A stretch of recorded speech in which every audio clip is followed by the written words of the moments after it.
into loss of lives, displacement of people, and destruction of property in various areas in Lamu County. Honorable Speaker, it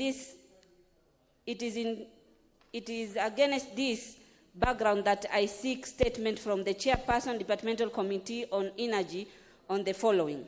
1. What measure has the government put in place to address the pledge and status of compensation of the residents affected by flooding occasioned by release and spillage from reservoir into Tana River that's affecting Lamu County? 2. What permanent solution is underway to prevent frequent spillage from the Seven Fork Reservoir? And when will the affected area be assisted to resettle a long-term plan to assist the flood victim in Lamu County? Thank you, Mr. Speaker. Very well, honorable members, that particular one, of course, is referred to the relevant committee, which is the Committee on Energy. The previous one is referred to the Lands Committee. So we'll go to the next member. That is a member for Wondanyi. They need to say something on that. Oh, sorry. Honorable members, we have somebody. Yes, I see there is a member who wants to make an addition there. And he has removed his card again. So is that Honorable Gaduri Murungi? Oh, Honorable Ario. Honorable Ario of Garsen.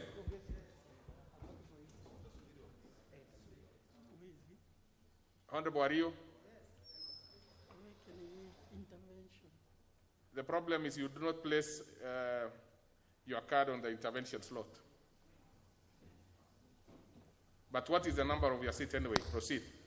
Thank you, Mr. Speaker. In addition to what Honorable MP for Lamu County has said, Mr. Speaker, this issue of floods is becoming a disaster in our 3 counties of Garissa, Tana River, and Lamu. Mr. Speaker, this House, we petitioned this House on the flooding which is caused by Kengen, and then the House passed the resolution so that those people can be compensated. Right now, Mr. Speaker, 3/4 of my constituency is flooded, is underwater. People are living in IDP camps. No tangible assistance from Kengen.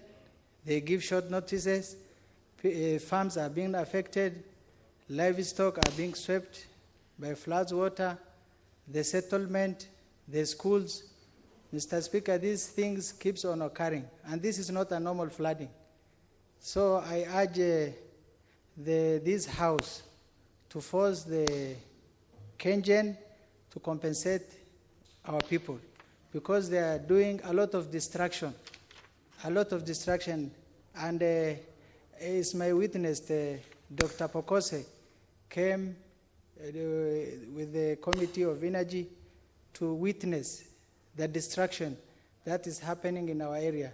So, Mr. Speaker, I urge this House to force Kengen, because the report is with the Committee of Implementation, to compensate our people. Thank you, Mr. Speaker.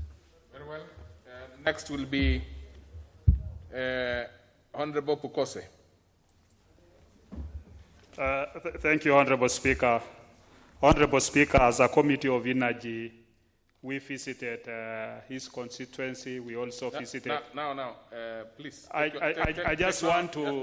Just take your seat, Honorable Pukose. I just wanted to support the petition. No. Just take my request. Take your seat. I have a good reason for it.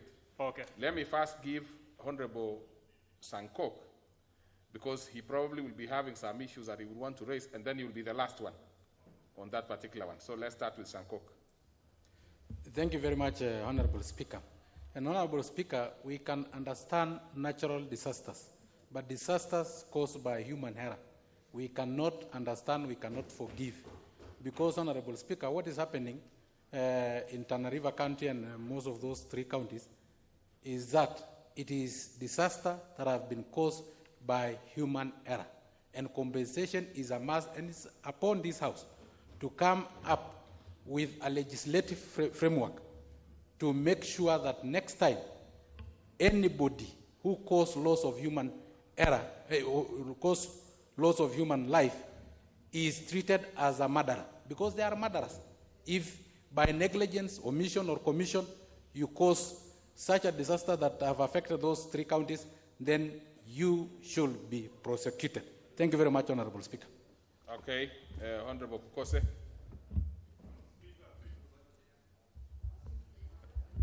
Well, again, Honorable Pukose, I think this being you'll still have to take your seat. And I give the member for, is that the member for Garsen?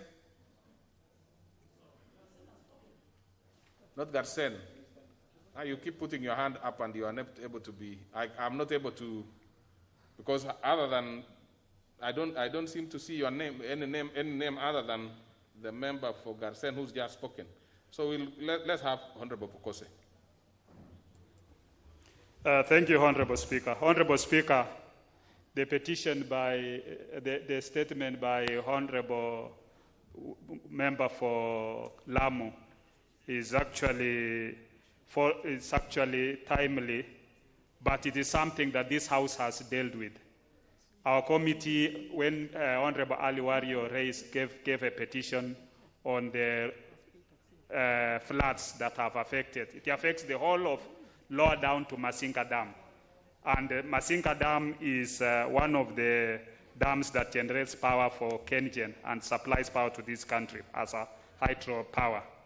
And whenever the water levels are very high during rain seasons, you have floods affecting right from Garissa all the way down to along the Tana. And people are displaced. Their livelihoods are seriously affected. Even where they live, their houses are flooded, and people have to move to high grounds. Honorable Speaker, I think this is something that it has to be dealt with finality, because if those people are to be assisted, then our committee made several recommendations, which are with the implementation committee. And among those recommendations is that these people must be compensated.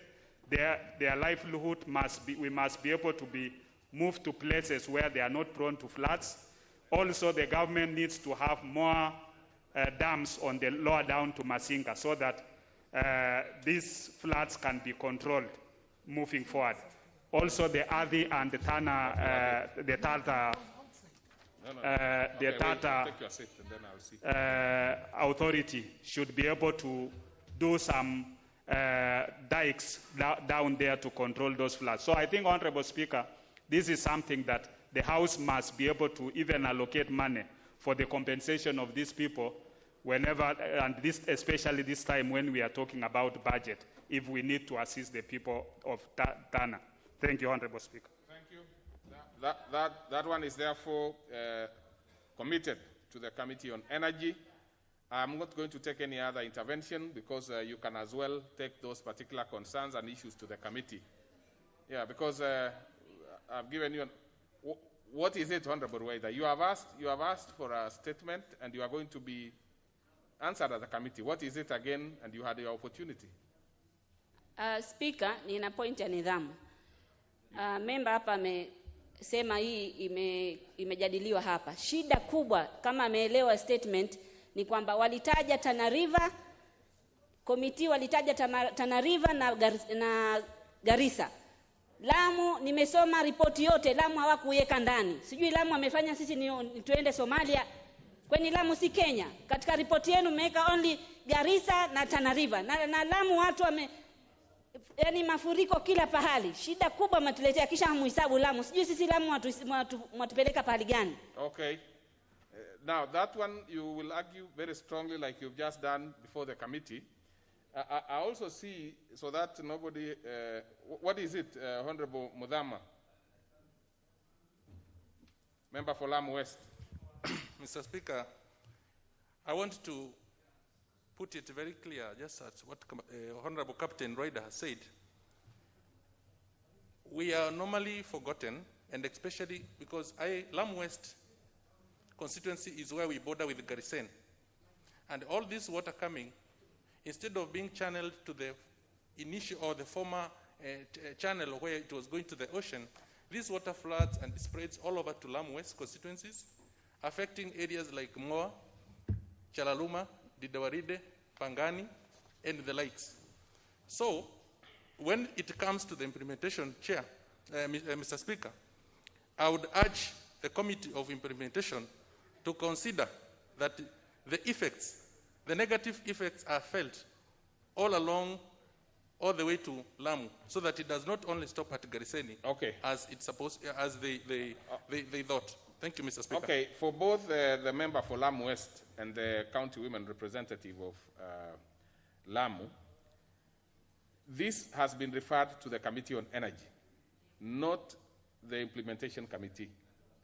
So what it means is that since you are the one who asked the question will be directed to the effects this has on Lamu.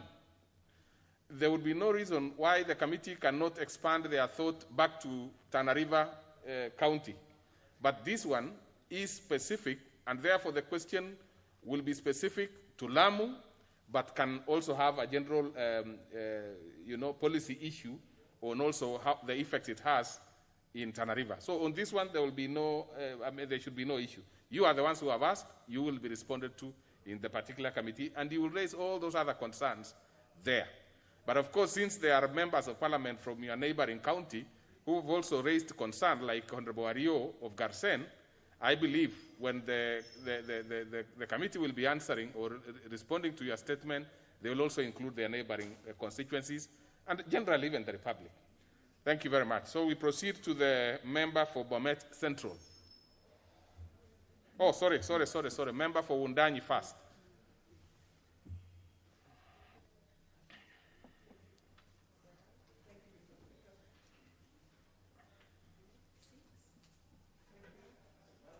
You have the microphone. I think there is a problem with that microphone. Let's see if... Thank you, Mr. Speaker. You are now okay. For giving me this opportunity to present a statement regarding mining royalties and community development agreements. Honorable Speaker, pursuant to Standing Order 44.2c, I wish to request for a statement from the chairperson of the Departmental Committee of Environment and Natural Resources regarding the share of royalties from mining activities of large-scale miners.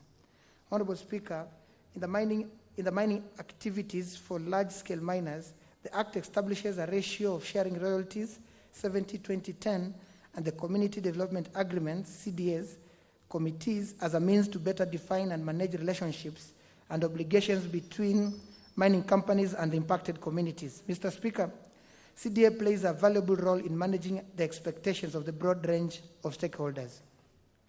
Honorable Speaker, there has been a push and pull in the development of regulations to operationalize the 70-20-10 share of royalties.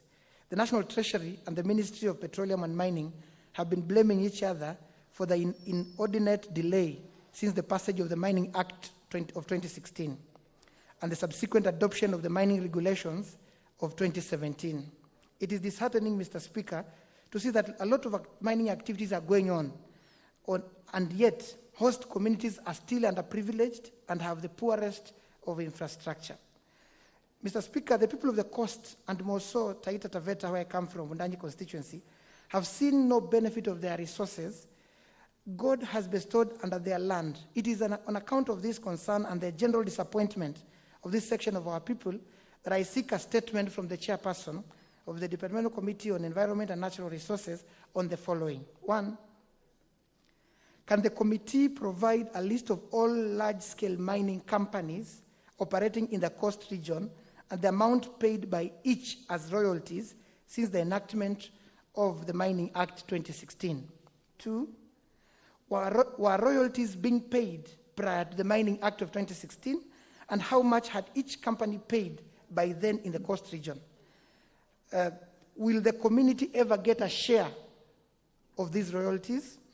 3, can the ministry provide a tabulation of the actual share of royalties in shillings going to the three main beneficiaries as per the Mining Act.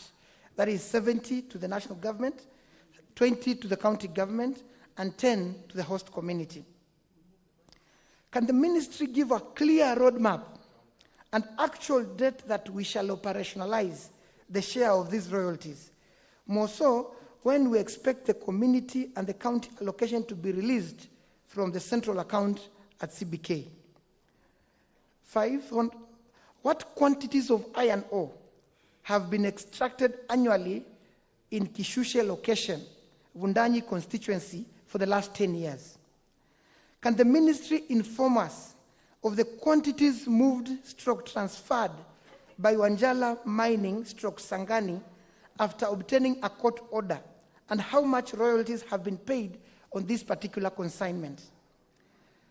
How is the 1% community share of total annual revenue safeguarded by the ministry as stipulated in the Mining Act? How much is due to the people of Kishushe, Wundanyi constituency since the Act came into force? And lastly, Mr. Speaker, which CDA, Community Development Agreement Committee, have been gazetted and which ones are outstanding in the cost? When do we expect inauguration of the ones gazetted? I thank you, Honorable Speaker. Very well. That one is referred to the Departmental Committee on Energy. On environment. Isn't that that is the committee you are interested? No, on environment and natural resources. This is mining, eh? Yes. Oh, yes, to the relevant committee, which is the Committee on Environment and Natural Resources. Thank you, Mr. Speaker. Okay, so we'll go next to the member for Bomet Central, Honorable Tanui.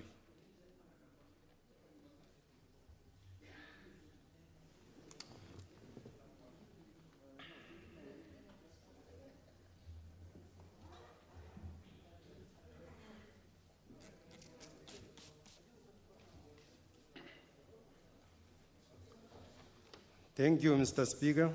Pursuant to the provisions of Standing Order 44.2c, I wish to request for a statement from the chairperson of the Departmental Committee on Transport, Public Works and Housing regarding the status and utilization of funds allocated for construction of Bomet Town, Kapkoros, Litain Road, Tenok Hospital Road, and the recently recapited Bomet Town roads to the bitumen standard in Bomet Central constituency. Honorable Speaker, considering the measures that the government has put in place to ensure road contractors undertake projects as per the set standards, including blacklisting of contractors who fail to implement projects within the set standards, the roads in Bomet Central constituency are impassable and in dire need for repairs and maintenance. Honorable Speaker, it is against this background that I seek for a statement from the chairperson of the Departmental Committee on Transport, Public Works and Housing on the following. 1. Is the Cabinet Secretary aware that Bomet Town, Kapkoros Litain Road, the Nuek Hospital Road, and the recently recapited Bomet Town roads are currently in a deplorable state full of potholes? What plans has the ministry put in place to repair the roads, noting that transit trucks picking cargo from Naivasha Inland Container Depot are using the mentioned road? Was the contractor which recapited Bomet Town roads paid for the shorter works?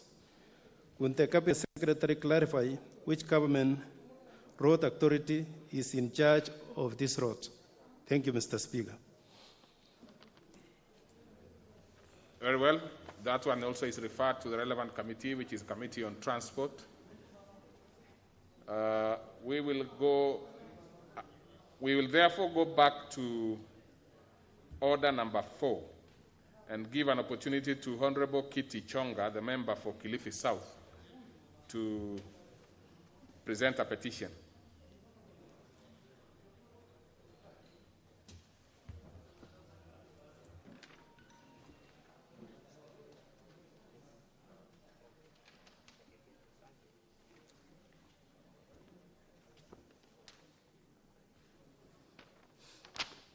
the Honorable. Thank you, Mr. Speaker. I rise to present petition number 10 of 2020 regarding historical land injustice committed against indigenous people of Bipingo community. I, the undersigned, on behalf of the indigenous people of Bipingo community in Kilifi County, draw the attention of the House to the following. One, that the community lands in Kilifi County is home to many indigenous residents as they are known as the ancestral land. Two, that since 1913, indigenous people of Bipingo community lands have been squatters on their land following compulsory acquisition of their land by British colonial government purportedly for public use. That the Bipingo community was forcefully moved out of the ancestral land but was neither compensated nor resettled, thereby rendering them vagrants and squatters on their own land. Sorry, Speaker. That upon attainment of independence in 1963, various communities across the country that had been dislocated from their, or dispersed from their ancestral land by the British colonial government were resettled and henceforth benefited from the restoration and retribution policies of the post-independence government. That, on the contrary, the Bipingo community never regained its ancestral land and instead lost the land to private entities on leasehold obtained under irregular circumstances, with subsequent governments failing to address the community's plight to date. That most of the leases under private hands recently expired but have subsequently been renewed, and the land subdivided and sold off once again to private individuals and companies instead of reverting back to the community.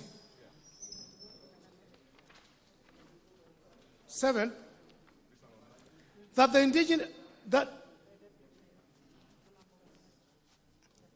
that the marginalization of the indigenous Bipingo community with regard to ownership of the ancestral land has taken its toll on members of the community, most of whom live on abject poverty due to lack of access to land for direct utilization or as collateral to secure credit facilities to uplift their livelihoods.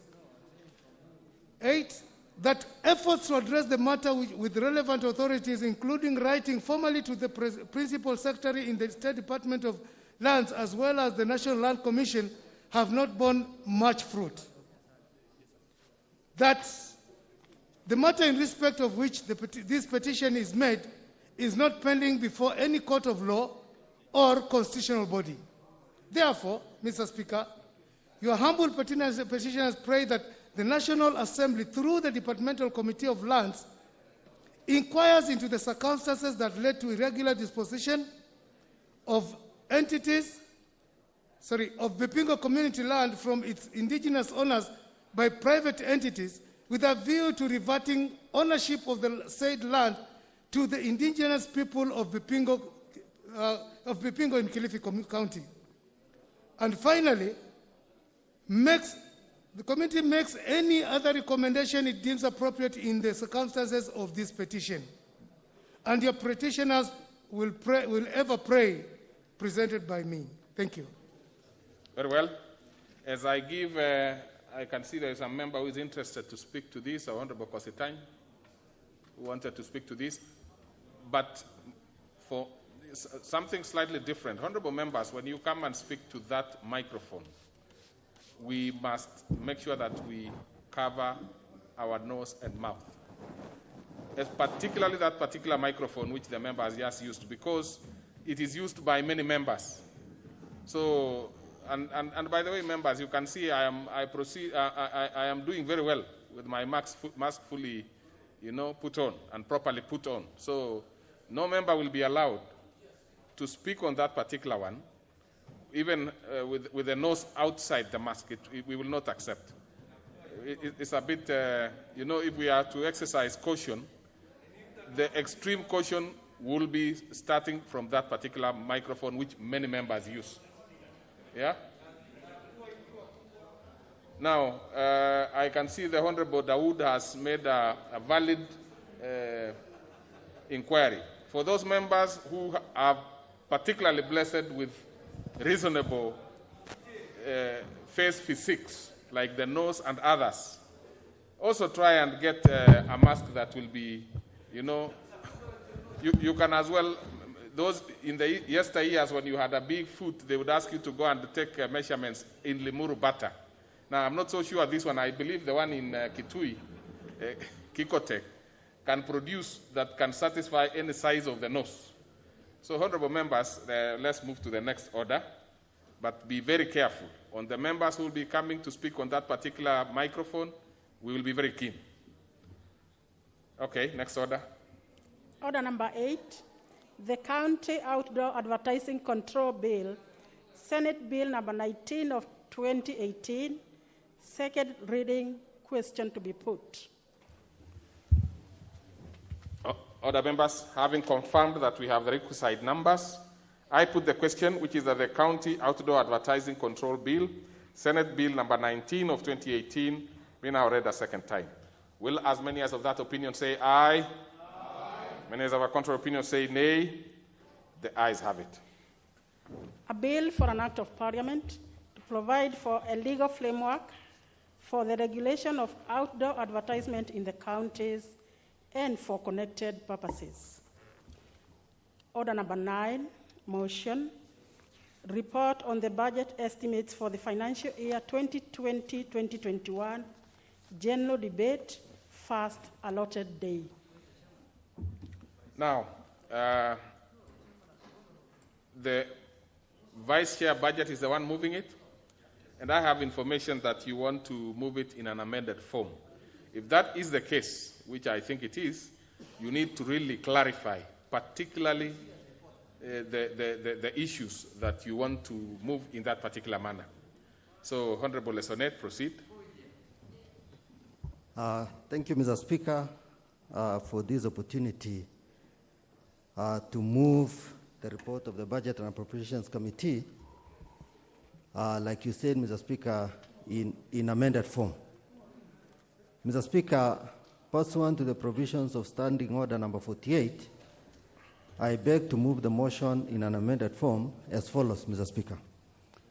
That this House adopts the report of the Budget and Appropriations Committee on the budget estimates for the national government, the judiciary, and Parliament for the financial year 2020-2021, laid on the table of the House, Mr. Speaker, on Thursday last week, June 4th, 2020.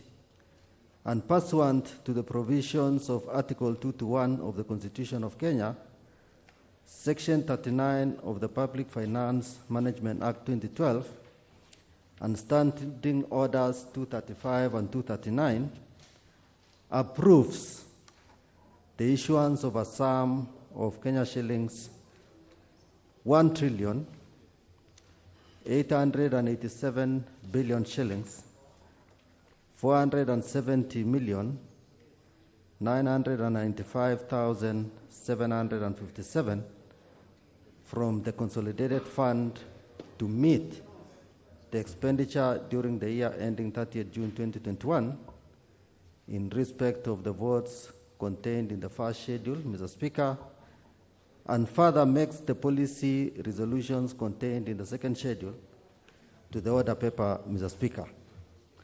Mr. Speaker, that this first schedule contained in the order paper be replaced, Mr. Speaker, with a new schedule comprising of adjustments that have since been made by the committee, Mr. Speaker, which I will shortly table. Mr. Speaker, the schedule contained in the report referenced as the second schedule, and which contains financial recommendations, Mr. Speaker, be replaced with a new second schedule comprising of further adjustments that have since been made by the committee, which, Mr. Speaker, again, I will shortly be tabling, Mr. Speaker. Mr. Speaker, and finally, that the necessary consequential amendments be effected in the schedules for consideration during the Committee of Supply, Mr. Speaker. Mr. Speaker, that is the import of the amendment, Mr. Speaker, in moving this report in amended form, Mr. Speaker. Mr. Speaker, on behalf of the members of the Budget and Appropriations Committee, and as mandated, like I alluded to, Mr. Speaker, by Article 221 of the Constitution, Section 39(2) of the Public Finance Management Act and Standing Orders 235, it is my pleasure, Mr. Speaker, to present to this House the committee's report on the estimates of revenue and expenditure, Mr. Speaker, for the financial year 2020-2021 and the medium term for the national government, parliament, and the judiciary, Mr. Speaker. Mr. Speaker, the Budget and Appropriations Committee, Mr. Speaker, is mandated by the various articles of the Constitution, 221, Section 5, Section 4 and 5, Mr. Speaker, and the Public Finance Management Act 2012, Mr. Speaker, to investigate, inquire into, and report on all matters, Mr. Speaker, relating to coordination, control, and monitoring of the national budget. Mr. Speaker, the committee is equally mandated to discuss, review the estimates, Mr. Speaker, and make recommendations, Mr. Speaker, to this wonderful House. Mr. Speaker, you'll realize part of the mandate of this committee earlier in the year was to review, Mr. Speaker, and report on the budget policy statement, which, Mr. Speaker, we adequately reported to this House. Mr. Speaker, the Budget and Appropriations Committee, again, will review bills related to the national budget, Mr. Speaker, including the Appropriations Bill. Mr. Speaker, the Budget and Appropriations Committee, again, as part of their mandate, evaluates the tax estimates, economic and budgetary policies and programs, Mr. Speaker, with direct budget outlays. Mr. Speaker, this committee, Budget and Appropriations Committee, has the mandate, Mr. Speaker, to examine, Mr. Speaker, a very important bill, the Division of Revenue Bill, Mr. Speaker, which you are well aware that already this House already approved it. Mr. Speaker, as I move this motion, I want to appreciate, Mr. Speaker, the members of the Budget and Appropriations Committee, Mr. Speaker, led by the chairman, Honorable Kimani Ichung'wah, Mr. Speaker, who has done a wonderful job, Mr. Speaker. What is it, Honorable Omboko Milemba? Order, Honorable Nesone. Thank you, Honorable Speaker, and with due respect to the Chair of Budget, I don't intend in any way to scuttle this very important process. But will it not be in order, Honorable Speaker, who is this member who is, coming in between the member given the floor to speak and the Speaker? Proceed.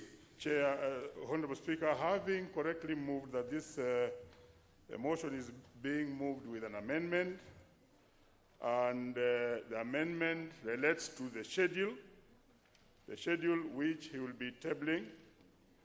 Would it not be in order that that schedule be tabled, and also, if possible, highlight the real aspects of those changes? Because last Friday, when we suspended this debate, it was because we were given the schedule as we had it originally, and we looked at it over the weekend, including the notes that we got from the table room, and we were armed with those documents. So, Honorable Speaker, could he then bring those changes, table them, and then also highlight them so that we are in tandem with him as he will be moving forward in his move? Thank you, Honorable Speaker. Okay. Yes, what is it, Honorable Dr. Otiende Amolo? Thank you, Mr. Speaker. Mr. Speaker, not only do I support the sentiments by the Honorable Member for Muhaya, but also, Mr. Speaker, I notice, and this is a practice that has sometimes eluded us, when a motion is tabled on behalf of a committee, an amendment, which is said to be an amendment by the committee, Mr. Speaker, ought to reflect that. It ought to reflect signatures of the committee to avoid the dangers that the chairs or the vice chairs can actually move a motion or an amendment in the name of the committee, which may not always reflect the views of the committee. Thank you, Mr. Speaker. Well, let's hear from Honorable Lesonet. What do you have to say on that particular one? Mr. Speaker, the fears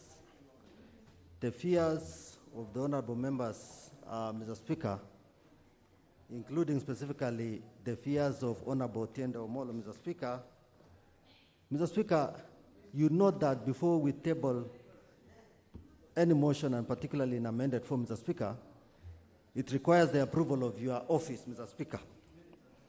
And Mr. Speaker, this has been approved by the Speaker. The Speaker has interrogated the fears of those members, Mr. Speaker.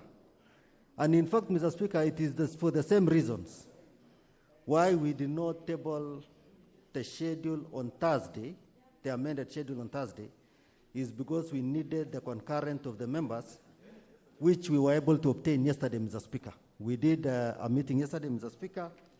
And Mr. Speaker, the schedules and the minutes, including concurrence of all committee members, Mr. Speaker, are here with us, and equally they are also in room 8, Mr. Speaker.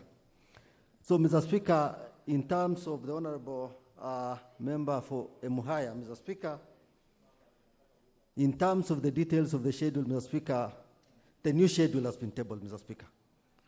And the honorable member should give his whole entire attention, Mr. Speaker, on the new schedule now, the new Schedule 1 and Schedule 2, Mr. Speaker, which amends and replaces, Mr. Speaker, the schedule which was with the report on Thursday.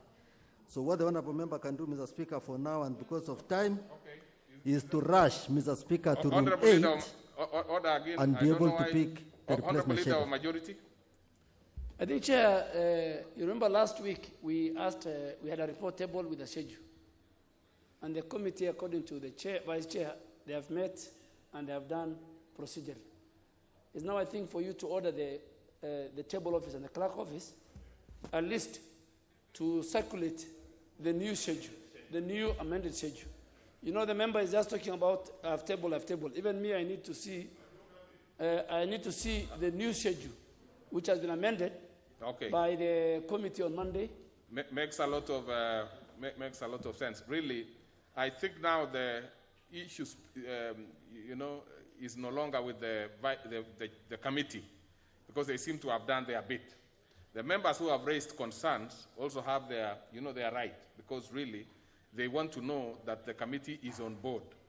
Now, I was just interested to know whether, for example, the member for Emuhaya is a member of budget committee. If he is not, then his concerns are valid. He wants to know that the committee is on board, and now that we have confirmed from the mover that actually the budget committee has been involved in this particular amendment, it moves now, it behoves on the administration of Parliament to make sure that we have the amended schedule so that they can be up to speed. But the easiest way that you could do, Honorable Lesonet, is to clarify on your end.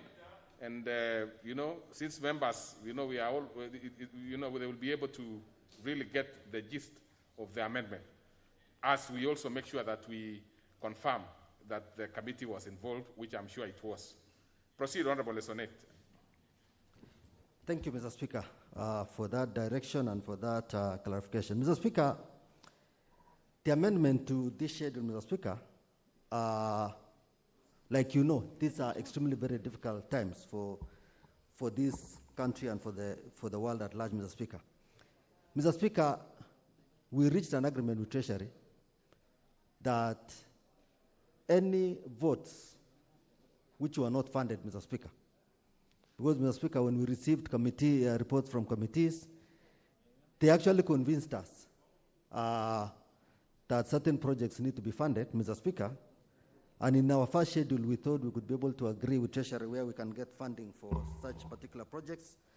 And Mr. Speaker, given that Treasury could not see where they can raise additional revenue to finance, Mr. Speaker, for example, an additional 500 million to Soin-Koru Dam, as an example, Mr. Speaker, which we thought they needed $1 billion shillings for them to actualize that project, Mr. Speaker, we had to do a second schedule to reduce that amount to the original amount proposed by Treasury of 500 million, and many others, Mr. Speaker.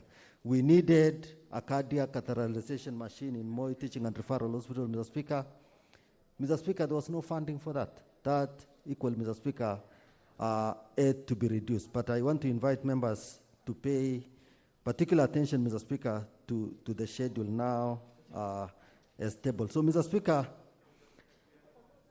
the members of the committee have done a wonderful job, like I mentioned, led by Honorable Kimani Ichung'wah, a wonderful chair, Mr. Speaker. Mr. Speaker, I've had the privilege to sit in Budget and Appropriations Committee since inception in the 10th Parliament, Mr. Speaker. Mr. Speaker, I've been a member in all parliaments, in the 11th Parliament, including this Parliament, Mr. Speaker, and I really want to pay particular attention to the leadership of Kimani Ichung'wah for the last 2 years. He's done a brilliant job, Mr. Speaker. This chairing Budget and Appropriations Committee, Mr. Speaker, is a very, very difficult job. Mr. Kimani Ichung'wah, Honorable Kimani Ichung'wah, has been able to coordinate the membership of the committee, the interest of other committees, Mr. Speaker, and Mr. Speaker, including the very, very difficult task of sharing revenues between national and county governments, Mr. Speaker. You know, we've always had a pull and push between ourselves and Senate, and Honorable Kimani has led that process nicely and without injuring any whether national government or county governments, Mr. Speaker. Mr. Speaker, part of the membership, Mr. Speaker, include Honorable John Bandi, Mr. Speaker, the minority whip, Mr. Speaker. And you can imagine when you are leading a committee where you have the minority whip and the chairman of ODM. Mr. Speaker, we've heard in the committee Honorable Richard Onyonga. Now we need to clarify some of these things, Honorable Lesonet. Mr. Speaker. Now, you know, when you talk about minority whip being Honorable Mbadi, Mr. Speaker, I think you are treading on very dangerous grounds. Mr. Speaker, the minority just to help you, Honorable Lesonet. Yes. Honorable Mbadi, the Honorable Mbadi is the minority leader. Correct. You could still, you could attribute the leadership of a party to him. Yes. And also some accolades about the institutions he went to, and I'm sure that one is easier for you. Yes. You might have, interacted with him there. Thank you, Mr. Speaker. So, Mr. Speaker, includes Richard Onyonga, Mr. Speaker, in the committee, Mr. Speaker. You know we have Samuel Moroto, Mr. Speaker, the Honorable Member for Kapenguria, Milio Diambo, Mr. Speaker. Mr. Speaker, we have Twali Badi in this committee, Honorable Gideon Ochanda, Honorable James Kaguya, Mr. Speaker, Honorable Dr. Makali Mulu, Mr. Speaker, the Honorable Moses Kuria, Bernard Shinali, Mr. Speaker.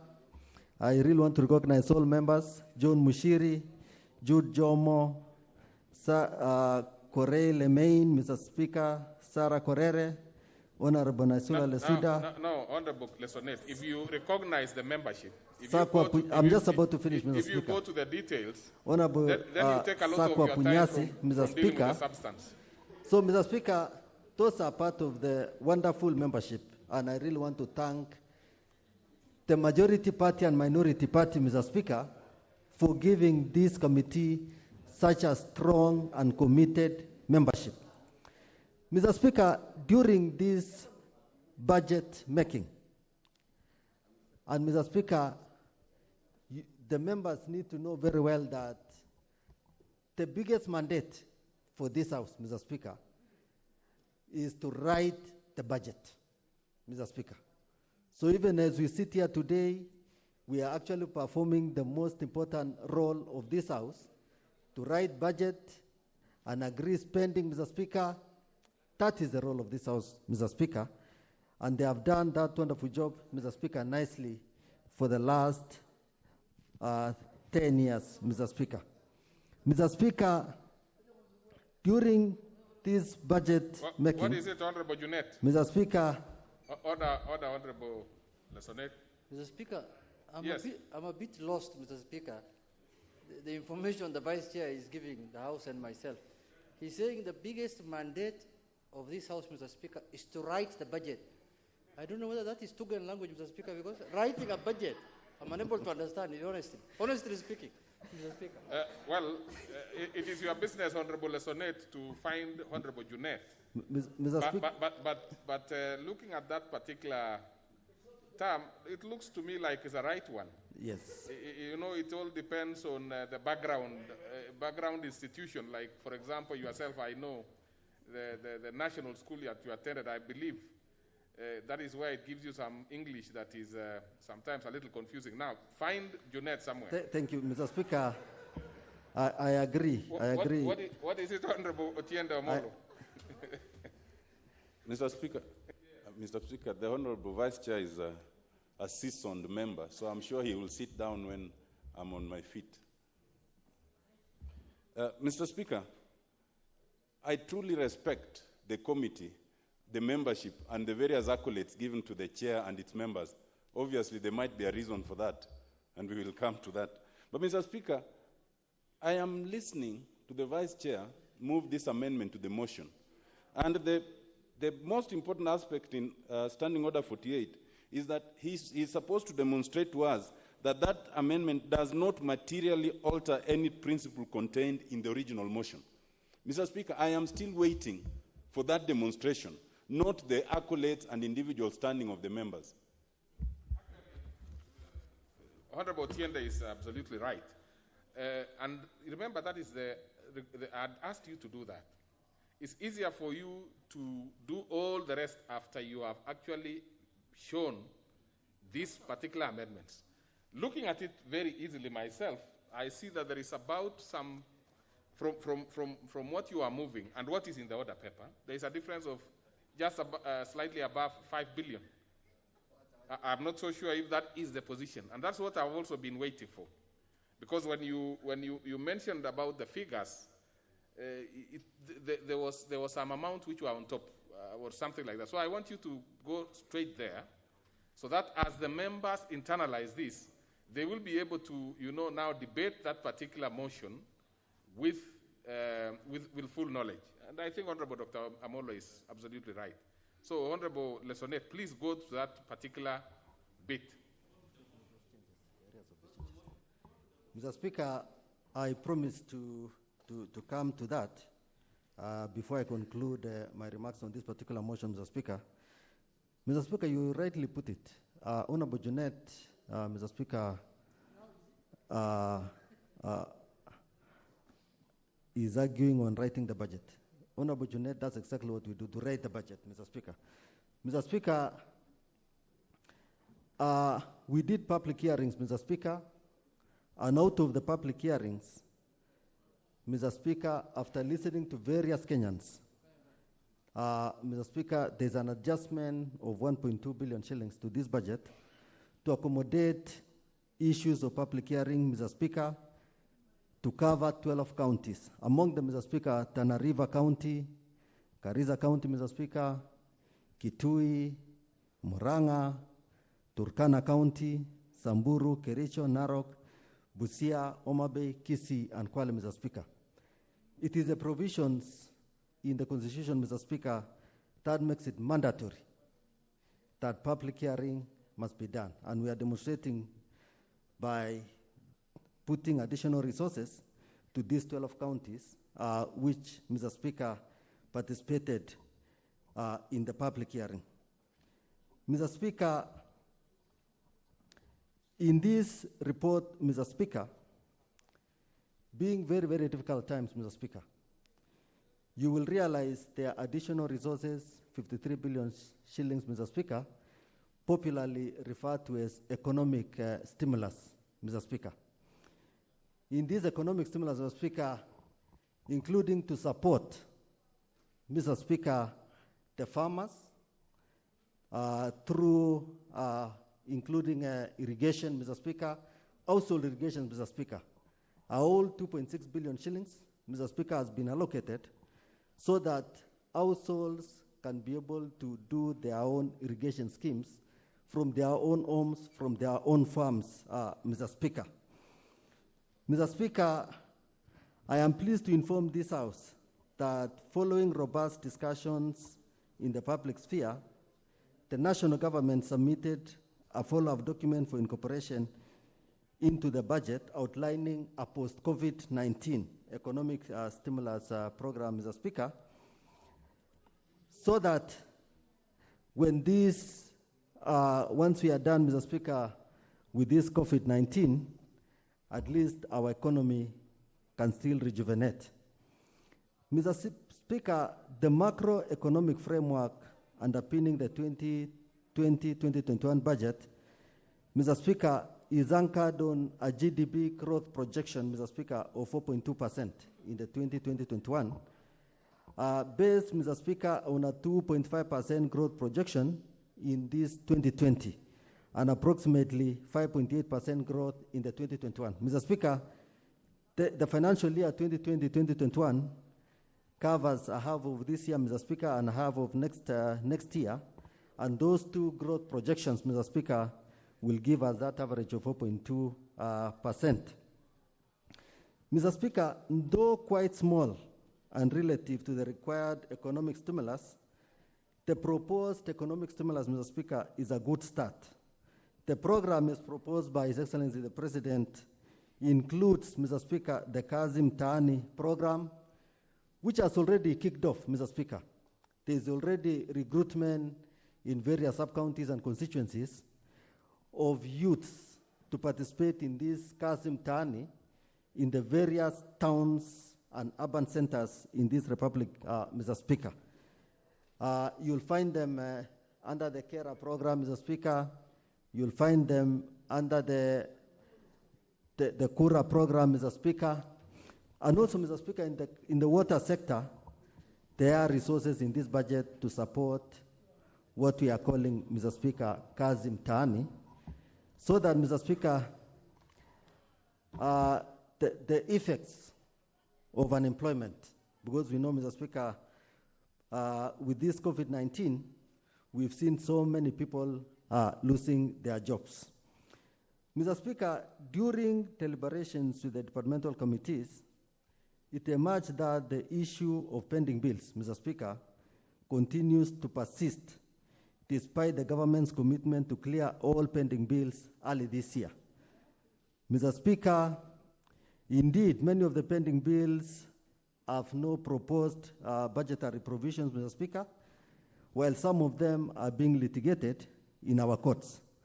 Meaning, Mr. Speaker, there's a possibility if we don't pay particular attention to this matter, this item of pending bills, Mr. Speaker, we are likely to see the courts making pronouncements on this budget, Mr. Speaker. Notable pending bills, Mr. Speaker, include those linked to the IBC as well as to the Registrar of Political Parties, Mr. Speaker.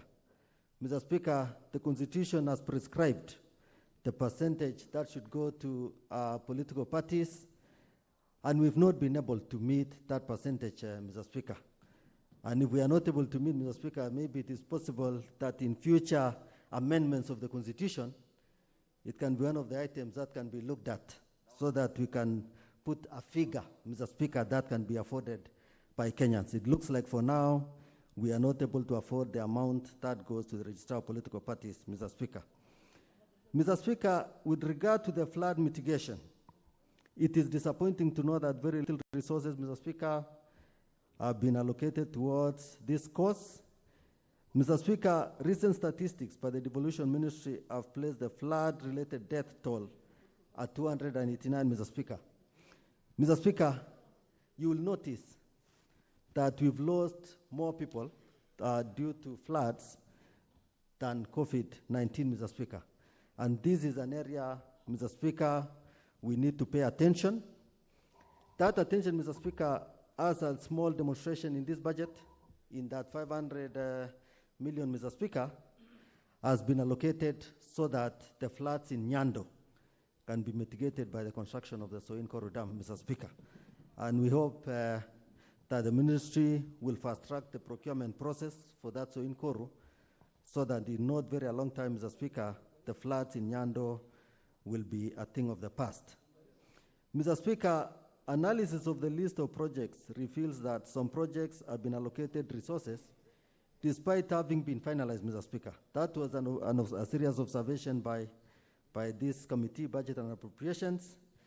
Treasury, Mr. Speaker, informed that this is on account of pending financial obligations after the projects have been physically completed, Mr. Speaker. That tells you, Mr. Speaker, we have several projects. They have been completed, Mr. Speaker. They are in use, but, Mr. Speaker, we are yet to complete their payment. Mr. Speaker, I want to talk a bit, Mr. Speaker, on the financing of this budget. The budget for 2020-2021, Mr. Speaker, has to be financed, Mr. Speaker. And, Mr. Speaker, the National Treasury projects that ordinary revenue, Mr. Speaker, and I hope that will not be a very difficult English word for members, that ordinary revenue, Mr. Speaker, will amount to 1 trillion shillings, 621 billion shillings, Mr. Speaker. That is revenue, Mr. Speaker, which will be collected from us Kenyans and businesses in Kenya. That is a decent amount, Mr. Speaker, 1.6 trillion shillings, Mr. Speaker. 14.4%, Mr. Speaker, this, Mr. Speaker, translates to 14.4% of GDP. And, Mr. Speaker, the Kenya Revenue Authority, Mr. Speaker, needs to do a better job. Collecting 14.4% of GDP is still below the international standard, Mr. Speaker, which is around 20%, Mr. Speaker. So meaning there is pilferage, there is still loss of revenue, Mr. Speaker. If 14% is 1.6 trillion, you can imagine the shortfall of 6%, what amount it is, Mr. Speaker. It is not less than 500 billion, Mr. Speaker, which we are telling the Kenya Revenue to really pull up their socks, to identify those Kenyans who are not paying revenue so that they can be able to meet the international target, Mr. Speaker. Mr. Speaker, 1.6 trillion is not enough, Mr. Speaker, to finance this particular budget, the trillions I mentioned, Mr. Speaker. And that is the reason why, to finance this budget, there will be support from bilateral donors, Mr. Speaker. To finance this budget, there will be a lot of domestic borrowing, Mr. Speaker. To finance this budget, there is even a possibility, Mr. Speaker, of this country even raising what is popularly called a Eurobond, so that this budget, this expenditure, Mr. Speaker, of 3 trillion shillings can be supported. Mr. Speaker, the fiscal deficit, Mr. Speaker, is projected, Mr. Speaker, at 7.3% of GDP, and this indicates a widening scenario from the previous projection, Mr. Speaker, of 4.9%. Mr. Speaker, it's very easy to understand why the fiscal deficit will grow to 7.3%. It's basically the revenue collection, Mr. Speaker, this financial year will be depressed for the obvious reasons of COVID-19 and the related consequences. So, Mr. Speaker, going forward, we encourage Treasury to continue working hard so that they can bring the fiscal deficit, Mr. Speaker, to the desired level of 3%. Mr. Speaker, let me conclude by, if you add me one more minute, Mr. Speaker, to just talk about the Consolidated Fund Service, Mr. Speaker. These are mandatory payments, Mr. Speaker, Consolidated Fund Service. These are payments, Mr. Speaker, which have priority over any other payment, Consolidated Fund Service, Mr. Speaker. And this includes pensions, Mr. Speaker. Those must be paid before any other payment. Mr. Speaker, this includes loan repayments, interest repayments, Mr. Speaker, and, Mr. Speaker, and even payments on maturity of treasury bills and other bonds. Mr. Speaker, the public debt alone, which is mandatory, the public debt servicing, Mr. Speaker, is estimated this year to be 904 billion shillings, Mr. Speaker. 904 billion shillings. Mr. Speaker, interest payments accounts for 51% of the total debt service. And Mr. Speaker, that tells this House there's a lot which we all need to do to address this matter of public debt, Mr. Speaker, so that we can bring it to the level that is manageable.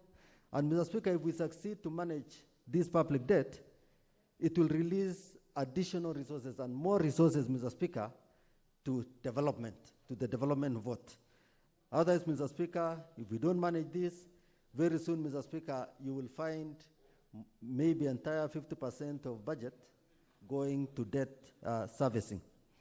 Mr. Speaker, this House should therefore note that debt sustainability analysis focus for 2020. Your time is actually over. I kept adding you a minute, but I can see you are beginning to. I think what you could do is to leave the next bit to your Thank you. seconder. Thank you, Mr. Speaker. Thank you, Mr. Speaker. You are right. Let me leave the next bit of this wonderful document to the next one. And Mr. Speaker, with those remarks, I beg to move. Okay. And ask Mr. Speaker, now between the yourself Honorable and Kimani your Ichung'wah between yourself and your seconder, to second. Now you are seconder because you've taken your seat. The membership of the House is very interested in seeing some line items. You know, if we could get some explanation on the line items that probably have been amended. That would be a good a bit. It will resolve the issue of Honorable Dr. Amolo and probably the Honorable Member for Emuhaya. So as the seconder does that, and if you do it well, probably add a minute or two for you. Thank you, Honorable Speaker. I was actually going to request that you do add me 5 minutes just to enumerate. What's your point of order? He has not even started. Member for Mogotio. Yes. There's this issue of bending fields, Mr. Speaker. As we know, those who have been participating in budgeting, we know that every ministry is supposed to factor in pending bills at the first instance. To my mind, I think you are anticipating. So I do not want you to go that direction.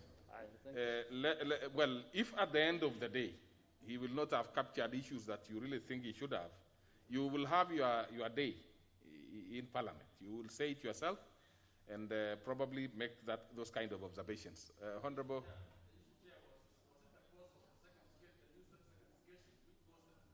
Why don't we hear it from the donkey's mouth? Yeah?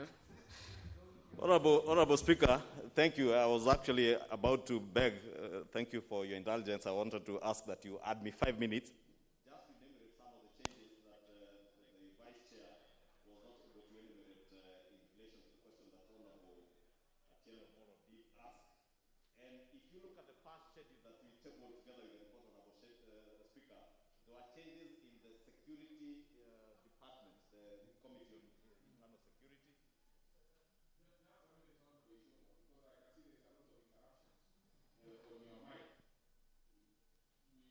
We want to make sure that whatever you say is captured because it becomes part of the record. Now I think it is clearer now and better. Thank you, Honorable Speaker. I was saying, if you look at the first schedule that we did table last week, and the schedule that has just been tabled, some of the key changes that you note are in the security sector because there were reallocations that the committee had done, especially in relation to the National Integrated Management System, NIMS, the Huduma number question of about 500 million, which has since been plowed back into the budget, and they have done further reallocations, getting from operations and maintenance of the headquarters under the IG's office and reallocated to DCI to help with operations and other areas, and all that is reflected in the schedule. Under agriculture, there is 650 million that related to e-voucher that has also been plowed back, that had been, again, were reallocations from the ministry. There is an additional 2.6 billion shillings that came under the irrigation department, the Ministry of Water and Irrigation, money that is going towards irrigation projects, and part of that is also the 500 million shillings that the Vice Chair has referred to going to Soin Koru Dam, which will help in the mitigation of floods, Honorable Speaker. The parliamentary budget is also one of the other issues that have been affected, Honorable Speaker. The Parliamentary Service Commission budget, we have had, Honorable Speaker, appreciating that in view of the dire circumstances of the economies and the strain of revenues falling, Honorable Speaker, and the challenges of this COVID pandemic, we appreciated that many members of Parliament and indeed many people in government will not be able to travel this year and the next financial year, Honorable Speaker. And therefore, we did take measures to sacrifice from the parliamentary budget a figure of about 2.5 billion shillings from foreign travel, appreciating that the world is on lockdown, Honorable Speaker, and people will not be able to travel. And we're able to plow back this money to help reduce the deficit that is there. And also, Honorable Speaker, to allow members, because again of the effects of post-COVID, in our own constituencies, to allow members to have a 10% increment in terms of salaries and wages for their staff in the constituency offices, and also to support office operations at our constituency levels, Honorable Speaker. Those basically capture most of the changes that will be reflected in the schedule, Honorable Speaker, and I think that answers what the question the two members did raise. Honorable Speaker, as I second, first, allow me, Honorable Speaker, to appreciate again the support that I've gotten in the last 3 or so years as Chair of the Budget and Appropriations Committee, and my Vice Chair having the opportunity to move this last budget, Honorable Speaker, is part of the succession planning, Honorable Speaker, that any member of this House is able and capable, and they have the capacity to lead a committee and be able to shepherd us through a budget process. And I want to assure you, Honorable Speaker, that even as I leave office as chair, we have a very able committee, and I must immensely thank the members of this committee who have supported me over the last 3 years. And also generally this House, because I have had the opportunity to interact with the majority of members of this House through their departmental committees and be able to balance the needs and the resources available, Honorable Speaker, to us. And I must thank the House for the support that I've gotten over the last 3 years. I am still in this House, Honorable Speaker. I will support and I will continue to support the incoming chair and the leadership of the Budget and Appropriations Committee and all other committees of this House, because Chair, as the Vice Chair, Honorable Speaker, as the Vice Chair has mentioned, this House is charged with a singular mandate of budgeting for this country, what the Minority Whip could not understand about writing budgets. And it's good English to write a budget, because that is what this House is charged with, that responsibility to do. And as the country's representatives of the people and elected leaders, we hold the power of the purse, Honorable Speaker. And it is our duty and responsibility to provide strategic guidance and direction for the distribution of resources in a manner at a time like this, Honorable Speaker, when we are faced with a health pandemic, a huge humanitarian and economic crisis, Honorable Speaker, to be able to distribute resources in a manner that mitigates the effects of COVID-19 on the economy and the livelihoods of the people that we represent. And Honorable Speaker, you will remember when the budget estimates were tabled at the end of April this year, I did stand on a statement, Honorable Speaker, and raise concerns that the national government had tabled estimates of a very ordinary budget under very extraordinary circumstances.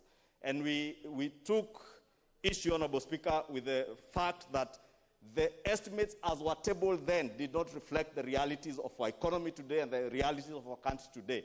And I'm glad, Honorable Speaker, following that and following robust engagements by members of the public and members of Parliament through our various committees and other fora, the national government, through His Excellency the President, were able to come back to this House and present an amended version with amendments to the estimates that created an economic stimulus package of about 53 billion shillings, Honorable Speaker, which is a good thing for a start.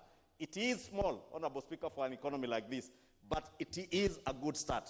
The challenge, therefore, Honorable Speaker, that we are faced with as a country today is to be able to utilize the 53 billion shillings, one, to mitigate the effects of the COVID-19 on our economy and the humanitarian crisis that this, and economic crisis that this pandemic has caused. Two, Honorable Speaker, is to be able to use this package to stimulate economic growth.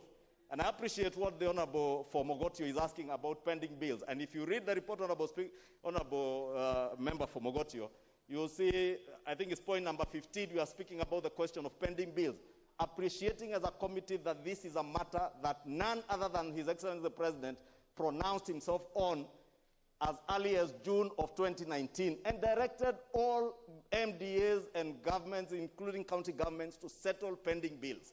Honorable Speaker, it is in our statutes that pending bills are the first charge to our exchequer. That, Honorable Speaker, has not been honored, and indeed we are proposing in this report, Honorable Speaker, on clause number 15 of this report, that maybe it is time, the Honorable Member from Mogotio, you took the challenge from this report, and proposed legislation that will criminalize the non-payment of pending bills by government officers. Because, Honorable Speaker, you are aware why we get into these things. People are hesitant to pay what is old and are very quick to get into new deals because of what comes with the procurement processes in this country, Honorable Speaker. And if we are intent on fighting corruption in this country, it must begin from the procurement process and in the payment and settlement of pending bills in government, Honorable Speaker. And I think we have a challenge as a House to be able to help government and the people of Kenya, especially the business community, to deal with the question of pending bills, Honorable Speaker. I was saying, Honorable Speaker, the economic stimulus package has come in handy. Part of that economic stimulus package is some 10 billion shillings that has been provided towards the payment, settlement of pending bills, I think about 4 billion shillings and about almost 6 billion shillings towards settlement of VAT claims that are owed to the business community in this country. Honorable Speaker, there will be challenges in the next financial year. Our revenues have been badly battered and will be battered by this pandemic and the humanitarian crisis that has created a situation where people are not able to work. I am glad that with the partial opening up now, at least of the curfew, people now can have a full day's work up to 5 p.m. But you must also appreciate that there are people, there are mama mbogas, there are mama chapatis, there are mama gidheris who cook gidheri and go to vend around our shopping centers in the evening up to about 9, 10 p.m. And those people are not able to engage in economic activities. And therefore, our economy, our revenues will be badly battered by this pandemic. And we must therefore, as a House, as a budget-making House, rise to the occasion and be able to assist where we can in being creative, Honorable Speaker, to ensure that our economy is opened up and our people are back to work, that our revenues are not as beaten as they will be. I say the economic stimulus package, 3 billion shillings going towards the tourism sector in terms of the Tourism Finance Corporation being able to advance loans to our hospitality industry is a good start. But it is not enough. 3 billion shillings, Honorable Speaker, in that sector, with hotels closing down, Honorable Speaker, we need much more. And therefore, we must be more creative in how we'll be able to raise revenue, how government will be able to raise, and that brings me to the subject of our public debt, Honorable Speaker. We have said, and we have said it in this report, Honorable Speaker, it is time that the government of Kenya enters into negotiations with our lenders to be able to renegotiate our debt, Honorable Speaker. We can save in this year alone, just on interest redemption alone, we can save up to about 180 billion shillings, Honorable Speaker. If we're able to renegotiate our loans, Honorable Speaker, we would be able even probably to save out of the 800 billion shillings that we'll be paying, maybe we can save 300 or 400 billion shillings and be able to plow back that money to be able to stimulate economic growth for our country, Honorable Speaker. Honorable Speaker, we must also be careful what kind of public debt we enter into. We are confronted with a situation, Honorable Speaker, where our National Treasury, as much as I will not tell you, are careful on whether to engage with on debt renegotiation, especially with the G20 countries, because of the kind of commercial debt that we got ourselves into in yesteryears, Honorable Speaker. We have spoken to this as a Budget and Appropriations Committee in the last 3 reports, or almost 3 to 4 reports that we have done on the annual estimates and supplementary budgets, that we must have a very good balance between our commercial debt and what is concessional debt, Honorable Speaker. The new Cabinet Secretary did commit last year, and we will wait to see whether he will actualize what he said, that increasingly we'll move away from commercial debt to concessional loans, Honorable Speaker. These commercial debts are what probably are making it difficult for us to be able to go and renegotiate our debt with G20 countries that have already offered to renegotiate debt and allow us some fiscal space. Honorable Speaker, the question of revenues will also be affected, Honorable Speaker, by the depressed private investments in this country with the COVID pandemic. our own investment of public investments in terms of our development expenditure will be reduced, and therefore our revenues will not perform as well.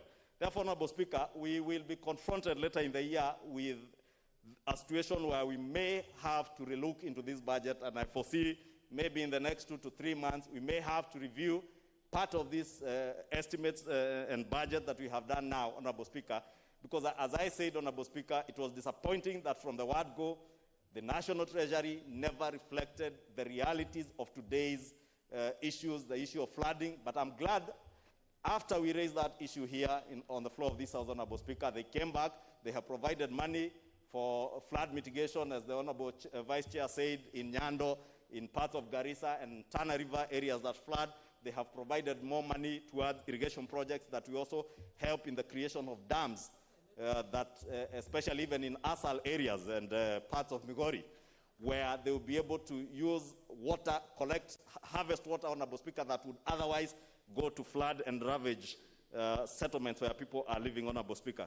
Honorable Speaker, in terms of our challenges moving forward, Honorable Speaker, and solutions, it is up to this House, Honorable Speaker, to rise to the occasion. We have spoken about fiscal consolidation in the past, but this year, Honorable Speaker, or rather the next financial year, this fiscal consolidation must go beyond talk. We must actualize real and actual fiscal consolidation to ensure that we continue to reduce on our budget deficit so that we borrow less. And you can see, Honorable Speaker, where our public debt situation is today. Now your time and if you're not able to consolidate... Your time is over. I've actually added you 2 minutes. Thank you, Honorable Speaker. Let me close with that. Yeah. And Honorable Speaker, just by closing, mention that over time, and when we did the supplementary budget 2 of 1920, we raised the issue of abuse of the use of Article 223 of the Constitution.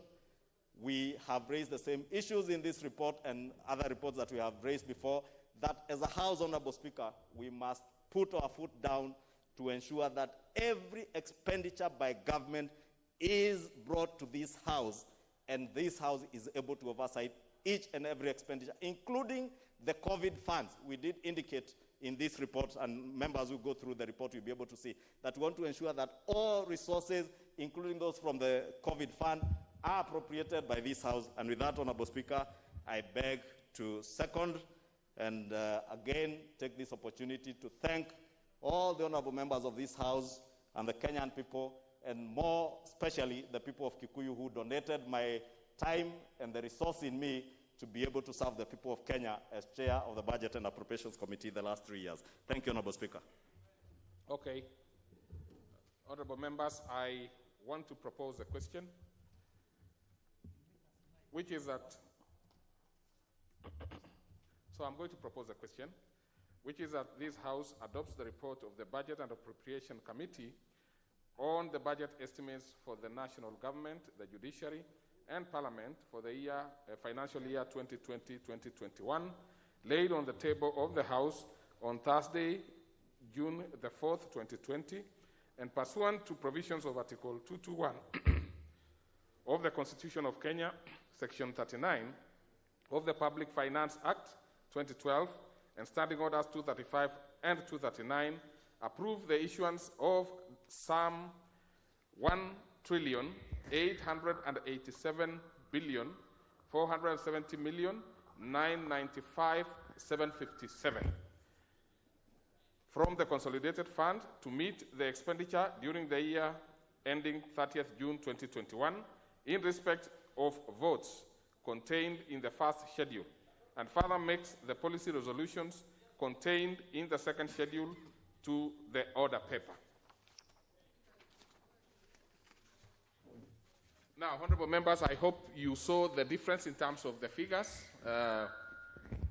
And members, I will give you an opportunity on the basis of your placing of the card here, because it is a bit difficult for me to, I cannot, it's not easy to know who is who. Many of the members, of course, have longer hair now, and they have covered their mouth. Like, for example, nominee 001, he never used to have hair, he has them now. and others. So I can only use the card. It's very difficult, and you see again, we have a problem with the sitting arrangements. Where members used to sit before, they are not sitting there anymore. Mr. Speaker, is this to say that I can continue? No, not at all. Is there anything that was not completed? Let me confirm that.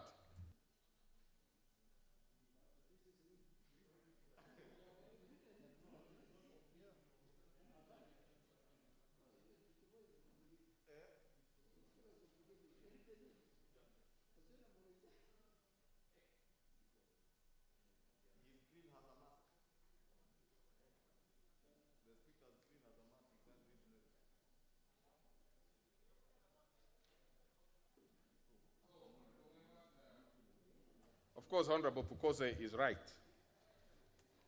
I have done up to a particular area, and I will proceed. But even as I proceed, I want it to be confirmed that the tabling is today. That is the 9th day of June 2020.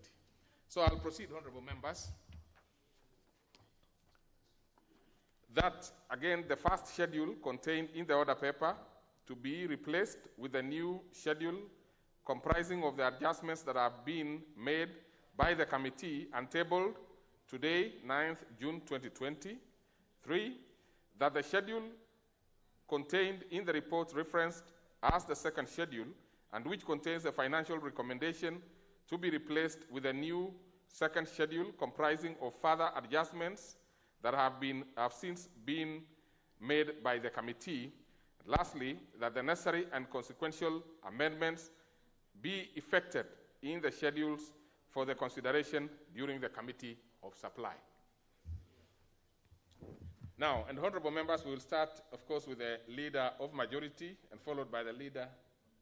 What is your point of order, Honorable Otienda Amolo? Mr. Speaker, I want to seek your direction on a little matter. The original report at page 20, paragraph 65A, Roman 2, had a certain provision in respect of how to treat the economic stimulus provisions. In this report, I see it crossed and countersigned, presumably by the chair. The amendment, which page? Page 20. Page 20 of the report. Of the report? Yes, of the original report. Paragraph 65A, Roman 2. It is crossed by hand and countersigned. Yes. And I see that that particular paragraph is not covered in the amendment.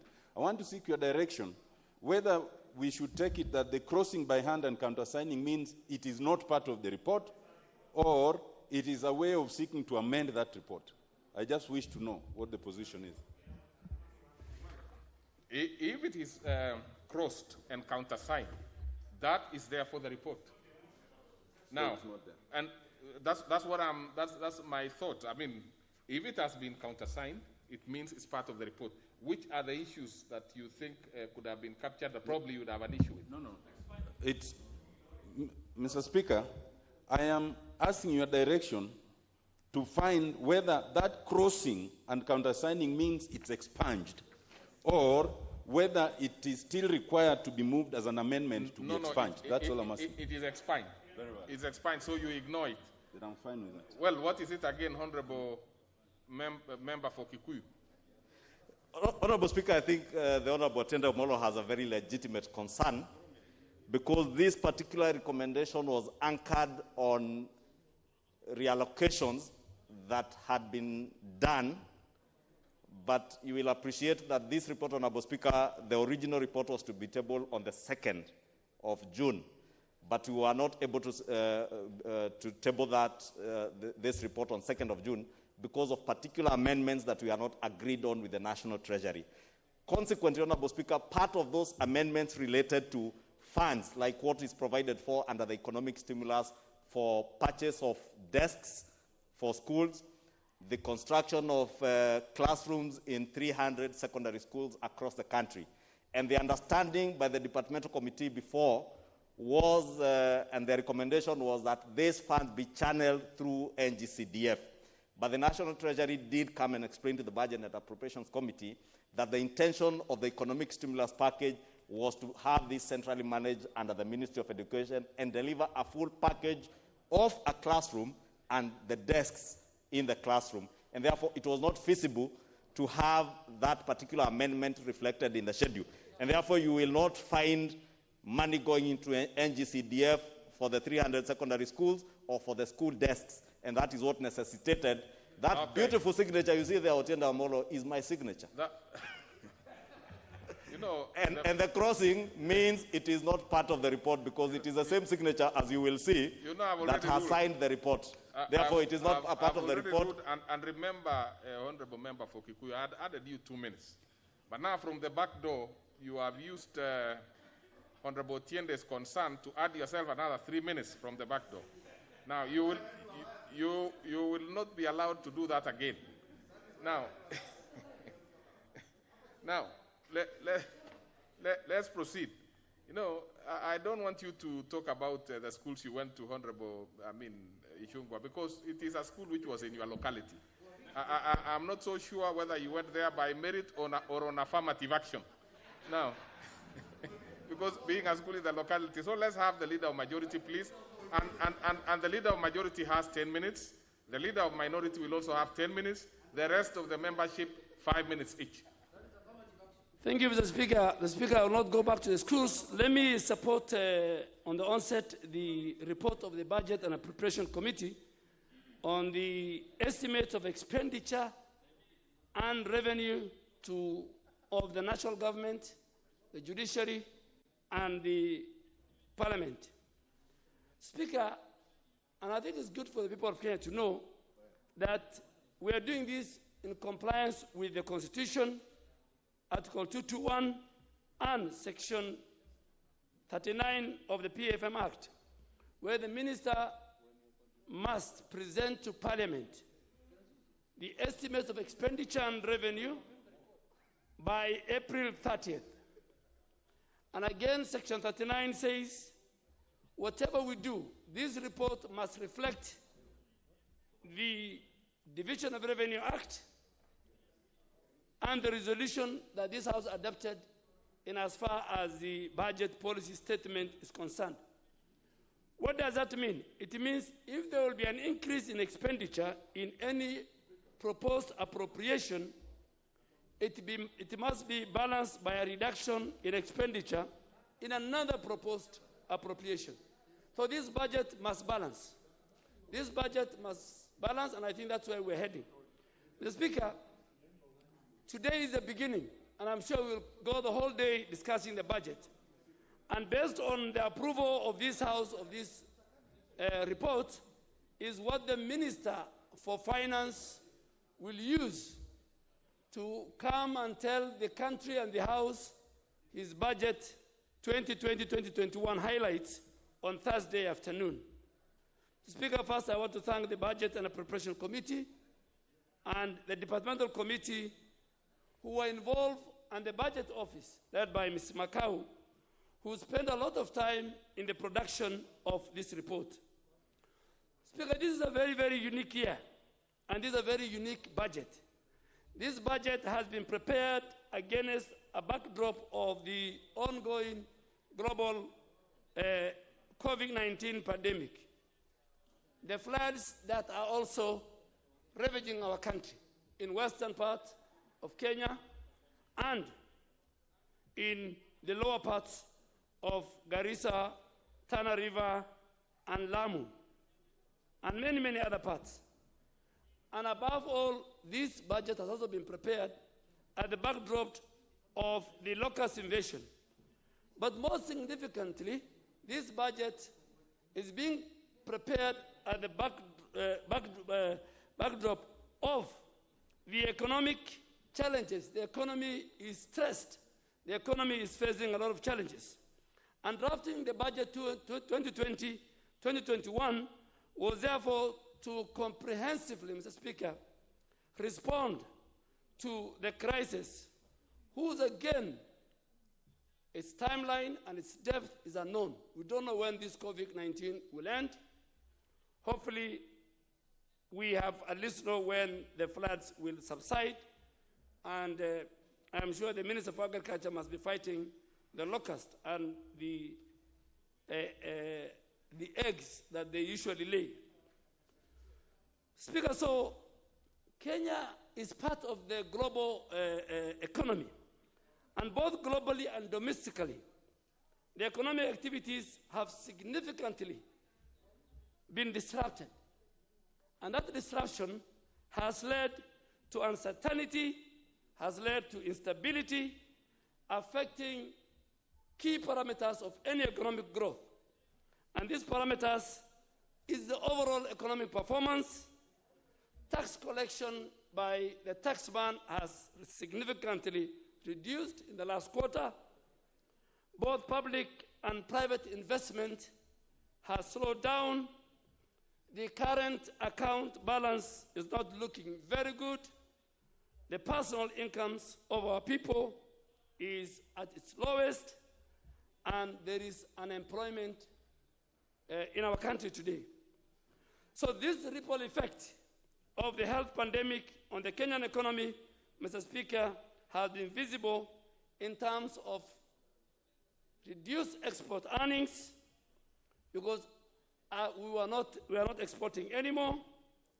We have got very few business operations, and we want to thank government that now with the new adjustment to the curfew, companies and the people of Kenya at least can work from early morning, 7 o'clock, all the way to 5.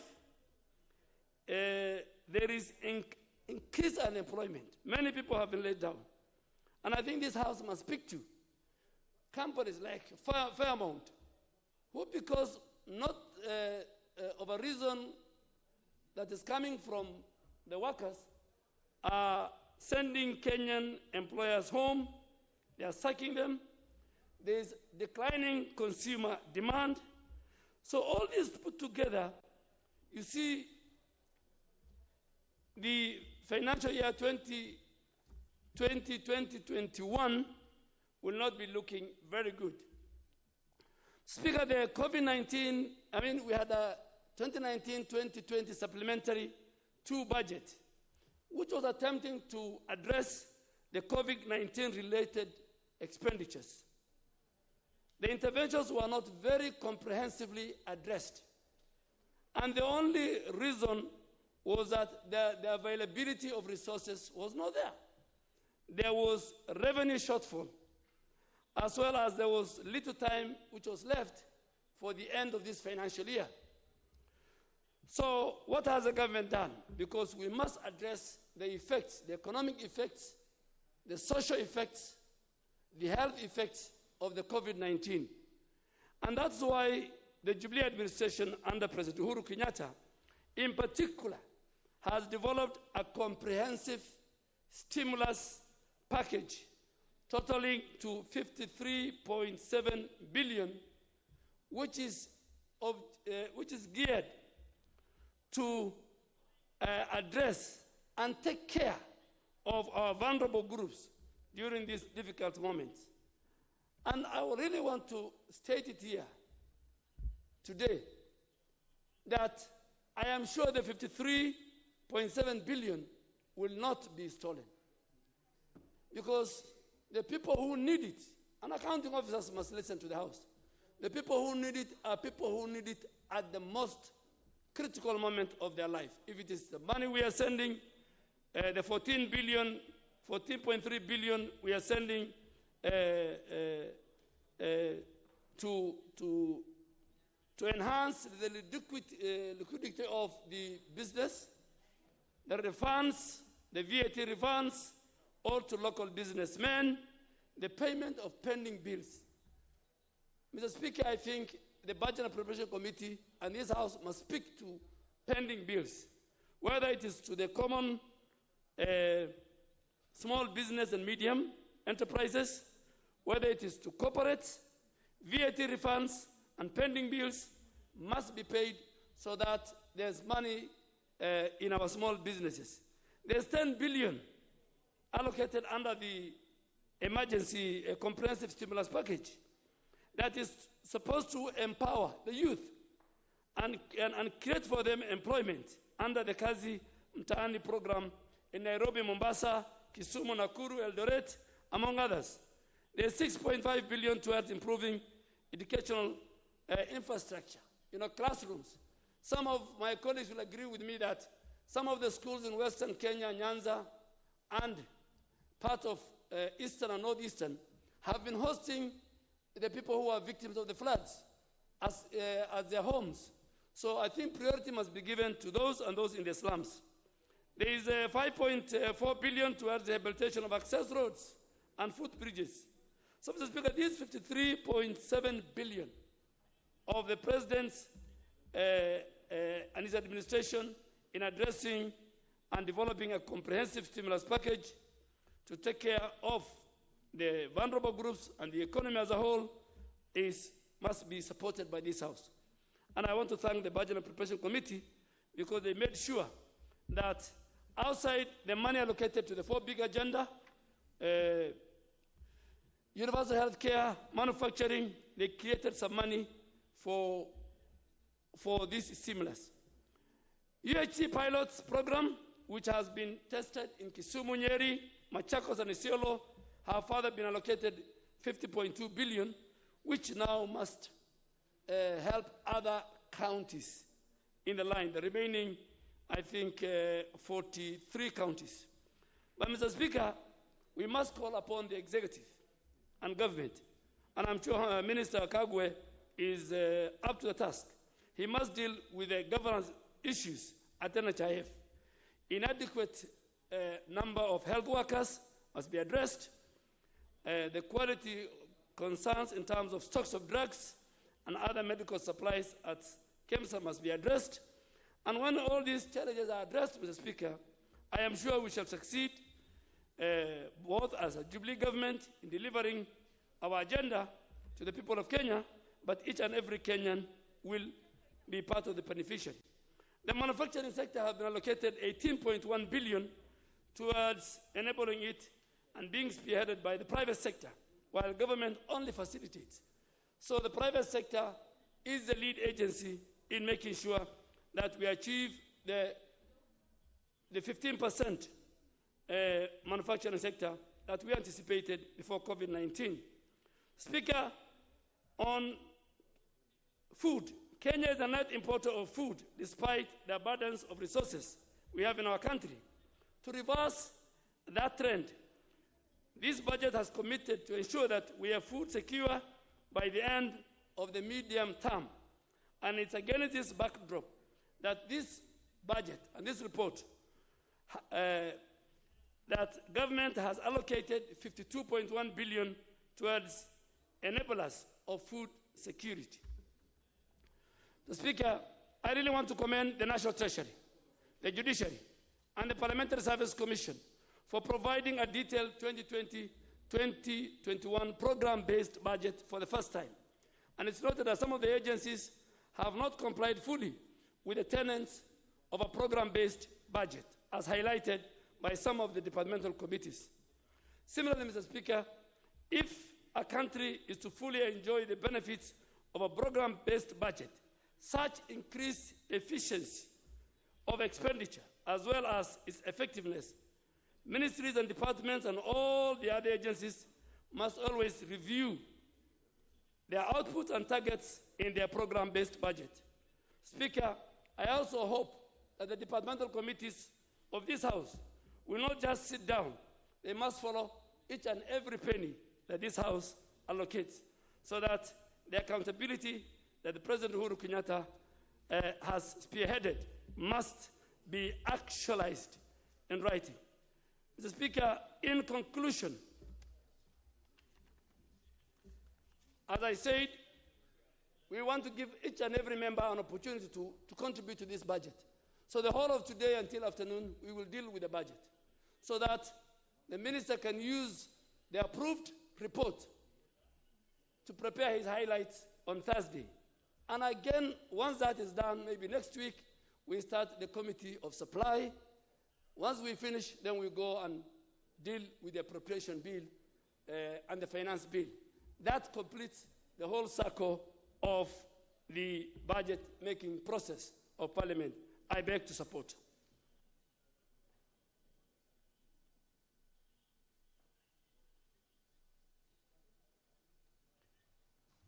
A very solid contribution from the Leader of Majority. It's appreciated. We shall now have contribution from the Leader of Minority, the Honorable Mbadi. Thank you, Mr. Speaker, for giving me this opportunity to make my contribution to the budget estimates of the report of the Budget and Appropriation Committee on budget estimates for 2020-2021 budgets.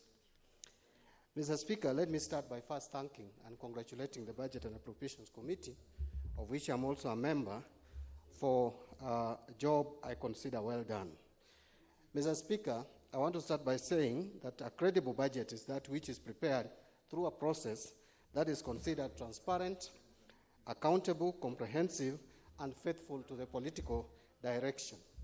Mr. Speaker, it is through budget, or if I put it in simple terms, a credible budget is one where the government, through budgetary allocations of resources, try to actualize what it is saying so that what it is saying is done to the citizenry.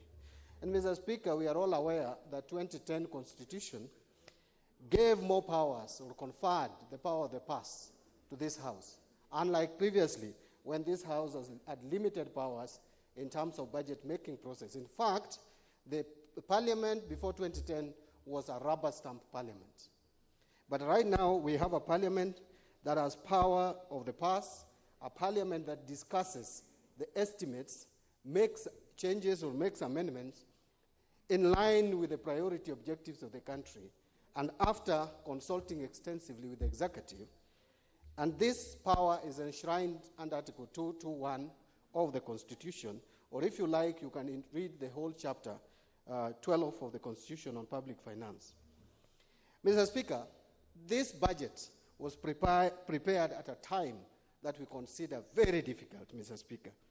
When we were passing the budget policy statement in February, no one imagined that we would be discussing the estimates under the kind of environment we are in, where we are facing multiple challenges. I don't think there is any time in the history of this country that we have ever prepared a budget with the kind of challenges that we have today. We not only have the challenges of the pandemic, of this health crisis, we also have challenges of flooding, which has never been seen in over 50 years. And we also have other challenges like low-cost inversion and many, many others, Mr. Speaker. If you listen to Kenyans, Mr. Speaker, they talk of two things. One, Kenyans want food. Two, they need jobs. And it is through budget that a nation, that a country, that a government can provide food on the table for its citizens. It is through budget that you can help create employment opportunities for the people. Mr. Speaker, therefore, we expected this budget to provide food and jobs. In terms of giving more money to the agricultural sector, but what you see in this budget, Mr. Speaker, and I want to talk candidly, is that it is still largely business as usual. The same sectors that have been consuming the largest chunk of our budgetary allocations are still the same ones consuming, even at this moment of crisis. Mr. Speaker, jobs need to be protected for those who already have jobs. You see, before even the pandemic, Kenyans were facing high rates of unemployment. But now with the crisis, we are expecting more people to be unemployed. And therefore, it is the duty of the government to ensure that jobs are protected. So, Mr. Speaker, you remember when the budget estimates were tabled here. For the first time, the Budget and Appropriations Committee engaged with the Treasury from the word go. Because when the budget estimates were tabled, Mr. Speaker, we quickly picked the failure or the limitation of that budget in terms of addressing the current challenges. we realized that the budget was prepared in a business as usual manner, and we invited the Treasury and we discussed, and I'm happy that after that discussion, at least some funds have been specifically provided, targeted towards economic stimulus package. But still, this is not enough. Mr. Speaker, SMEs must still be protected further. I know there is some little money that is provided in the budget for the same, but we still need to do more. Mr. Speaker, something that we must also address, even at this stage in time, is, yes, you have provided money for VAT refunds and paying of pending bills, but we need to make sure that all pending bills are paid and mopped out at this time of crisis. We need to make sure that all VAT refunds are made. And Mr. Speaker, we need to provide more money to the pockets of Kenyans in terms of protecting jobs and even creating jobs. I know there is a provision of money here, some little amount for Kazi Mtaani, some little amount engaging people to provide labor in implementing some projects, but it is still not enough, Mr. Speaker. But again, in discussing with the Treasury, we are also alive to the fact that this pandemic is still ongoing and we don't know its final effect, and therefore you cannot predict with certainty how much economic stimulus package you may need.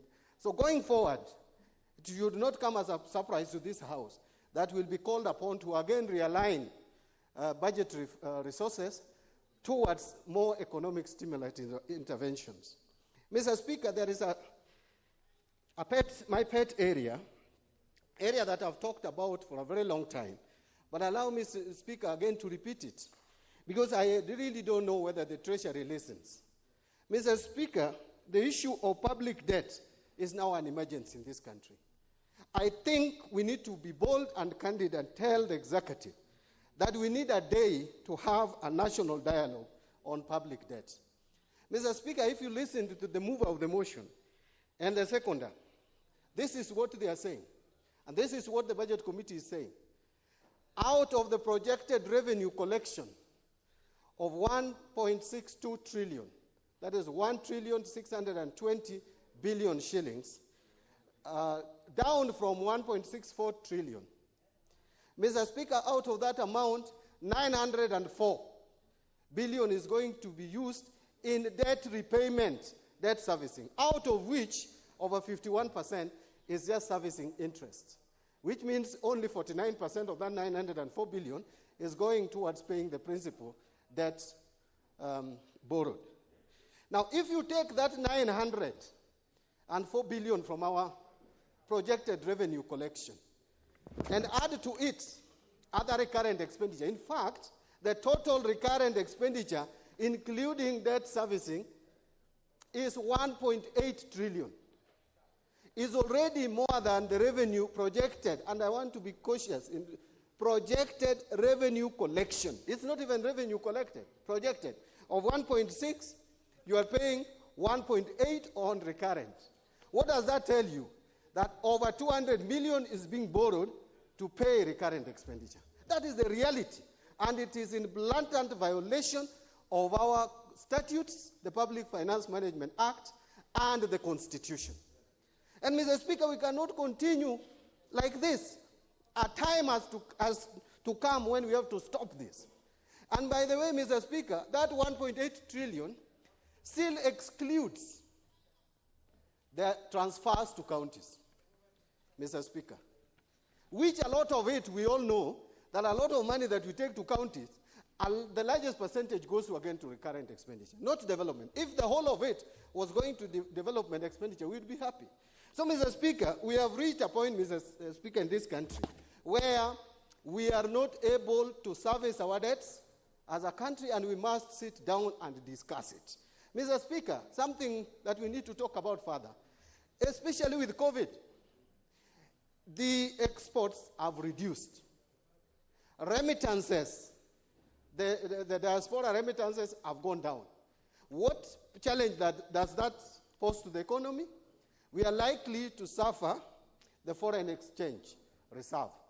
It's likely to reduce. What has helped us is that the prices of oil has been down. If the prices of oil start rising, Mr. Speaker, we are in trouble. But the only help came from IMF. We are happy that IMF gave this country credit facility of 79 billion to help stabilize forex reserves. But for how long will we be relying on IMF? So, Mr. Speaker, what I'm saying in a nutshell is that we need, as a country, to talk about our balance of payment position, to talk about our debt level, to talk about our wage level, and to talk about our capability as a nation to finance our operations. Mr. Speaker, allow me to talk about some figures that are in the budget. Mr. Speaker, and this is in response to some story that was carried that CDF was supposed to be reduced and that we protected. There is nothing like we protected. The point is that CDF is provided in an act of parliament, through an act of parliament, which conditions this country to not give in the subsequent year less than what was given in the previous year. And therefore, what we did was just to engage with the Treasury and point out the law. But again, as I said, and I want to repeat it, budget is a negotiated document, Mr. Speaker, especially in a parliamentary system, in a presidential system. The executive has to negotiate with Parliament. And, Mr. Speaker, that is exactly what we did. And we made sure that CDF goes back to where it was. But that, as a Parliament, we have also offered something. We reduced the budget of Parliament for the first time, I think with over 2 billion shillings, 2.5 billion shillings. And this is over and above what we did at the supplementary budget stage. So I think it is a time of give and take, and as a nation, that is exactly what we have done. Mr. Speaker, as I talked about the transparency in the budget, Mr. Speaker, my final comment, because I can see my time is up. Mr. Speaker, I want to persuade the Treasury that going forward, I know they took advantage that this time we had a lot of challenges and it was unpredictable, certain things had to be adjusted here and there. But it is very untidy, Mr. Speaker, to see Treasury coming to us with budget estimates, and after 2 days, bring amendments. After 3 days again, they bring more amendments. Mr. Speaker, it causes a lot of confusion, not only to the committee, but to the entire country, because we therefore do not know the policy direction of the country. I know on Thursday, we are waiting for policy highlights and budget policy highlights and revenue-raising measures. We would want to hear how the government wants to go further in terms of financing this budget. Thank you, Mr. Speaker. I support.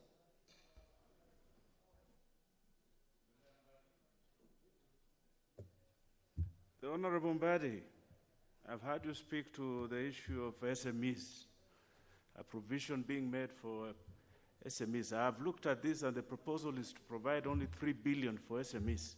And you remember in this House, we were all whipped into removing the red caps because the government was so caring about SMEs. And now we have provided only 3 billion to support this alleged backbone of this economy. We shall have contribution from the Honorable Ole Metito. Thank you very much, Mr. Speaker. I have 5 minutes. I don't really know how much I will say, because I will speak on behalf of the Committee on Defense and Foreign Relations that oversights about 5 state agencies. Let me start with our forces, defense forces, and say, Mr. Speaker, our Kenya Defense Forces have really managed to keep at bay the threats from Al-Shabaab very significantly, and I think they require an applause, they require commendation, and also resources to match the emerging threats because of the environment that is always changing, Mr. Speaker. Our defense forces as well, Mr. Speaker, are very critical in our fight against this pandemic, the COVID-19, Mr. Speaker. And therefore, resources need to be provided to ensure that, Mr. Speaker. Mr. Speaker, on our national intelligence services, Mr. Speaker, I want to say that they have also played a very critical role on COVID-19 containment. The agency will use part of the resources, Mr. Speaker, in giving support to the Ministry of Health in contact tracing and surveillance. And as they do that, Mr. Speaker, if we don't flatten the curve on this pandemic, Mr. Speaker, therefore there will be need for more resources to be provided to our national intelligence services so that they can help in flattening the curve, Mr. Speaker. Mr. Speaker, the foreign affairs is a very critical component in terms of our diplomatic front. And I want to say, Mr. Speaker, that we have actually embarked on a very offensive and in the opening of our missions, like we have done in ECOWAS region, Accra, Senegal, Djibouti as well, and also Morocco, Mr. Speaker. But we have seen a reduction of 7% in personal emolument and O&M of 21%, respectively, reduction, Mr. Speaker, in our supplementary estimate too. And therefore, we are opening new missions, but we are not providing resources to match that, Mr. Speaker. Mr. Speaker, still on foreign issue, Mr. Speaker, the foreign affairs have really impacted on economic diplomacy. And I think, Mr. Speaker, we have seen as a committee that there is need for commercial attaches to be seconded to these missions, Mr. Speaker, where we think we will benefit economically as a country from these missions, Mr. Speaker. We have also acquired a lot of, or some assets as a ministry, foreign affairs, especially in Lusaka, Kinshasa, New York, Washington, among others. But the Honorable Metito, just hold on a second. I would like to advise you that you are speaking as chair of a committee. You therefore have 10 minutes. Chairs have 10 minutes. Very good. Look at the resolutions of the House. Chairs have 10 minutes. The other members have 5 minutes. So you have 10 minutes. Very good, Mr. Speaker. Therefore, now I'm relaxed. Let me actually emphasize my points on what I was saying about as a continuation on our missions abroad. Mr. Speaker, we have acquired some assets abroad in our missions, especially in Lusaka, New York, Washington, Kinshasa. But, Mr. Speaker, despite these efforts, there is need to renovate these assets, always to maintain them, to put them in the required standards. Otherwise, they are going to deteriorate and sometimes become very expensive in the long run through major rehabilitation works. And therefore, Mr. Speaker, there is need for Treasury to provide some budget lines for maintenance of these assets, Mr. Speaker. Mr. Speaker, as I said, there is a lot of capital flows, increasing capital flows to Kenya through these missions, and some of these remittances the leader of minority was talking about. And these are new sources for our economic diplomacy pillars. And therefore, Mr. Speaker, we need to be competitive globally as a nation, and these missions are going to play a critical role in ensuring that, Mr. Speaker.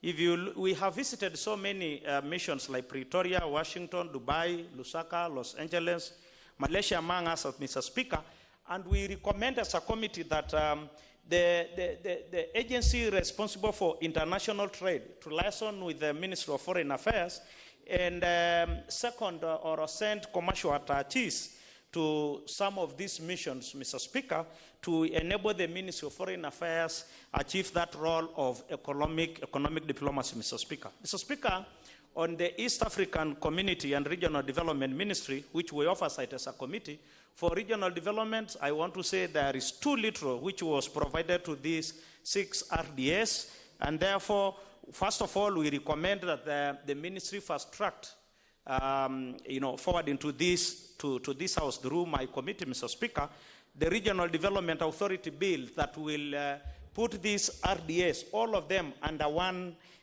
umbrella, instead of each one of them operating under an individual act of parliament, Mr. Speaker, and therefore this may actually help them in sourcing for funds.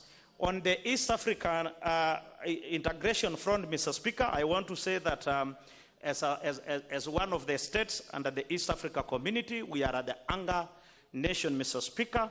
We are actually taking the summit this year. If it is not the COVID COVID-19 pandemic, we should have been actually chairing the summit by now. But, Mr. Speaker, we have not provided enough resources to equal that, Mr. Speaker. And again, on that, the issue of EALA, the East African Legislative Assembly, Mr. Speaker, I think we need to provide more resources as a country to enable The our... Honorable Katito, just let me remind the Honorable Kabinga, the member from where, who has just walked into the House, that the rules of the House still apply. You have walked through that door, you did not bow to the House, you walked to the minority side, you crossed the floor to the majority side. Just remind yourself of the rules. We have not abandoned the rules, the Honorable Kabinga. Proceed, the Honorable Betito. Thank you so much, Mr. Speaker. I hope my time is controlled. Mr. Speaker, I was saying, EALA, the East Africa Legislative Assembly, members of that assembly, Mr. Speaker, I think they need to be facilitated to the level required for them to be able to represent this country adequately. Mr. Speaker, my last point is on COVID-19. Mr. Speaker, there was a stimulus package of 5 billion, which was provided to counties, Mr. Speaker. But my concern has been actually taken by the way that money was shared. The Commission for Revenue, and I would like the attention of the House to hear this, the Commission for Revenue Allocation, Mr. Speaker, have used the normal basis or the normal index on the provision or the allocation of monies to counties, Mr. Speaker. But this is an emergency fund, the 5 billion. And therefore, Mr. Speaker, it should have focused on the threat these counties are facing. I'm aware that as per yesterday, 38 counties have registered cases of COVID-19, Mr. Speaker. Only 9 are remaining, which is our prayers that they will not get any. But, Mr. Speaker, the Commission on Revenue Allocation should have divided this money, the 5 billion, which is an economic stimulus for that purpose, Mr. Speaker, based on the threat these counties are facing, Mr. Speaker. If you look at counties that are on the border, like let's say from Isabania to Lungalunga, talk of Kajiado, talk of Taita Taveta, Kwale, Migori, Mandera on the other side, and among others, Mr. Speaker, I call upon the Commission on Revenue Allocation and also to the Senate, Mr. Speaker, to review the formula they use to subdivide or to allocate this money to counties and to focus, because this is not the normal revenue allocation to counties, Mr. Speaker. This is an economic stimulus for this emergency, this pandemic, and review the formula used, Mr. Speaker, and focus on the threat the counties are facing, Mr. Speaker, because if you look at the cases being announced on a daily basis, Mr. Speaker, counties at the border, the ones I have mentioned, Mr. Speaker, should have given more resources, Mr. Speaker, because they're the ones reporting more cases because of the situation being at the border, Mr. Speaker.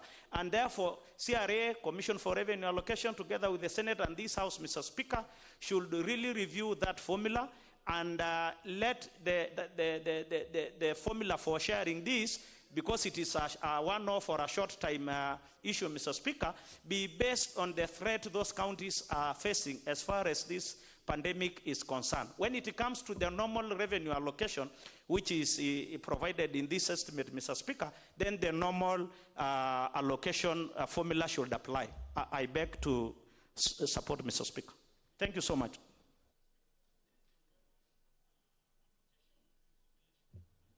Honorable members, the next opportunity goes to the Honorable Koinange, Chair of Committee on National Security.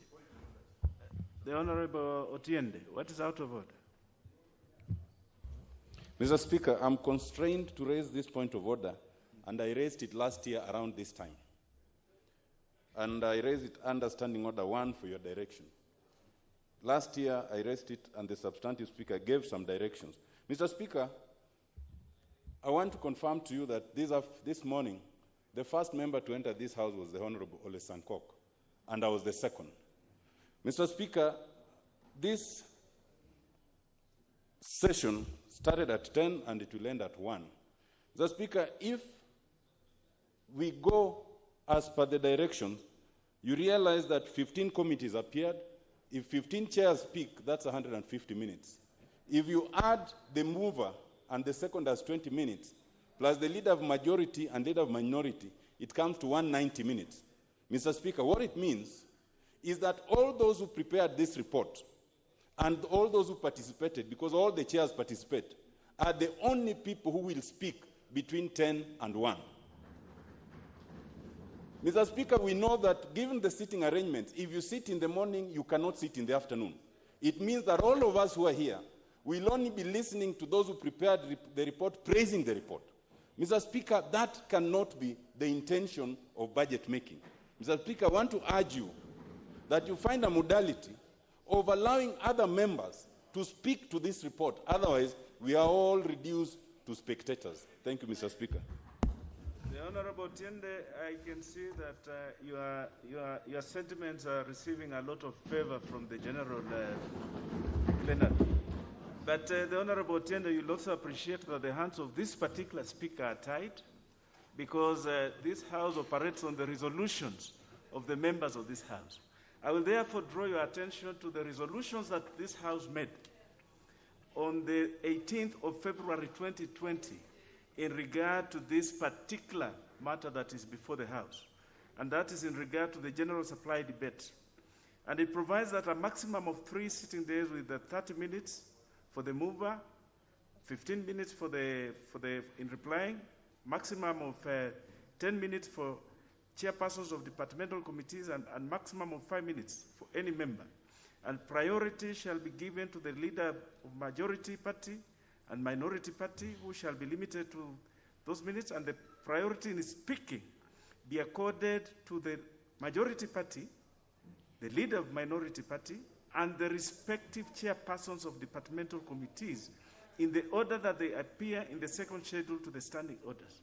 So the hands of this speaker are tied. And this is the resolution of the House.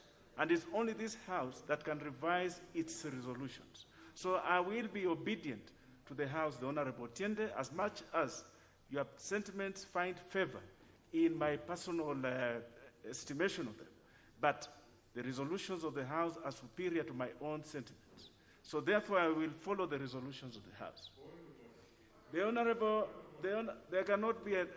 Speaker cannot be out of order. The Honorable Koinange, proceed. Yeah, thank you, Honorable Speaker. Yeah, Honorable Speaker, I wanted my brother, Dr. Tiende, to know that chairs are usually very sensitive, so I'll take the most shortest time to give my report for my committee.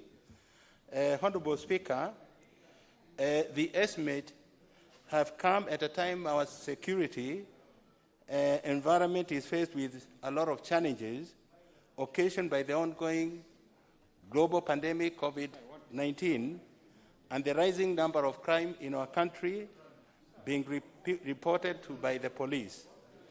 The total number of crimes reported in 2019, for instance, increased by 5.8%, that is 93,411 from 88,268 in 2018. We must work hard to reverse this trend, Honorable Speaker. Honorable Speaker, I'm happy to note that significant resources have been proposed in this budget towards reversing this trend.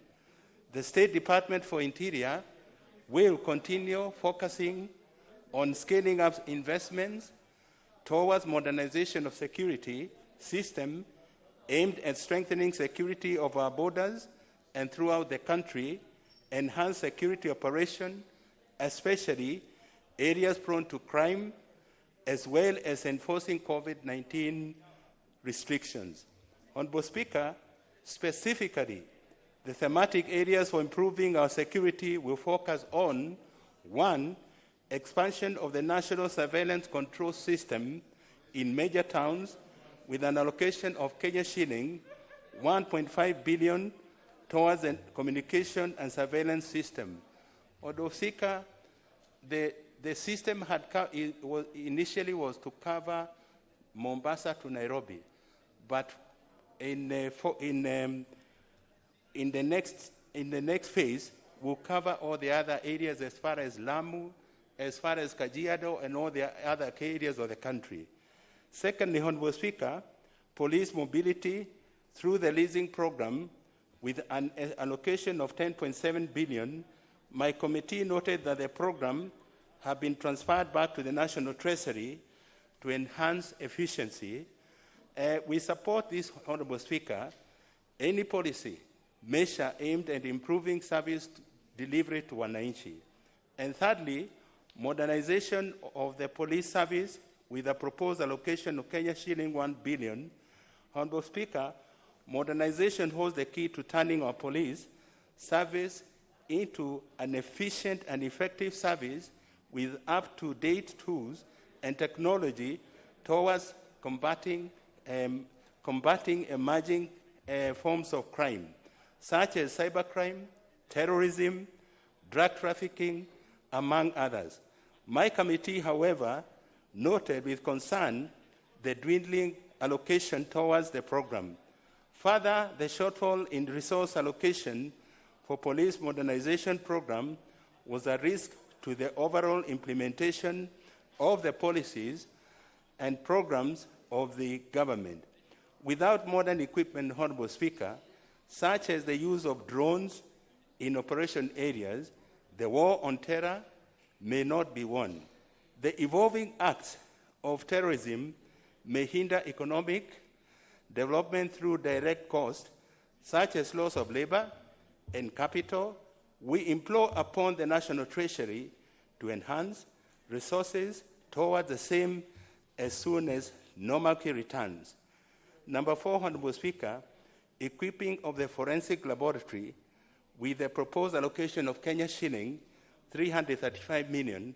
Honorable Speaker, the equipping of the forensic laboratory will enable our criminal justice system to resolve cases very urgently and may not be resolved without this science, Honorable Speaker. The delay in the completion of this project, therefore, has led to delayed returns in investment. I call upon National Treasury and the State Department of Interior to prioritize the completion of this critical project.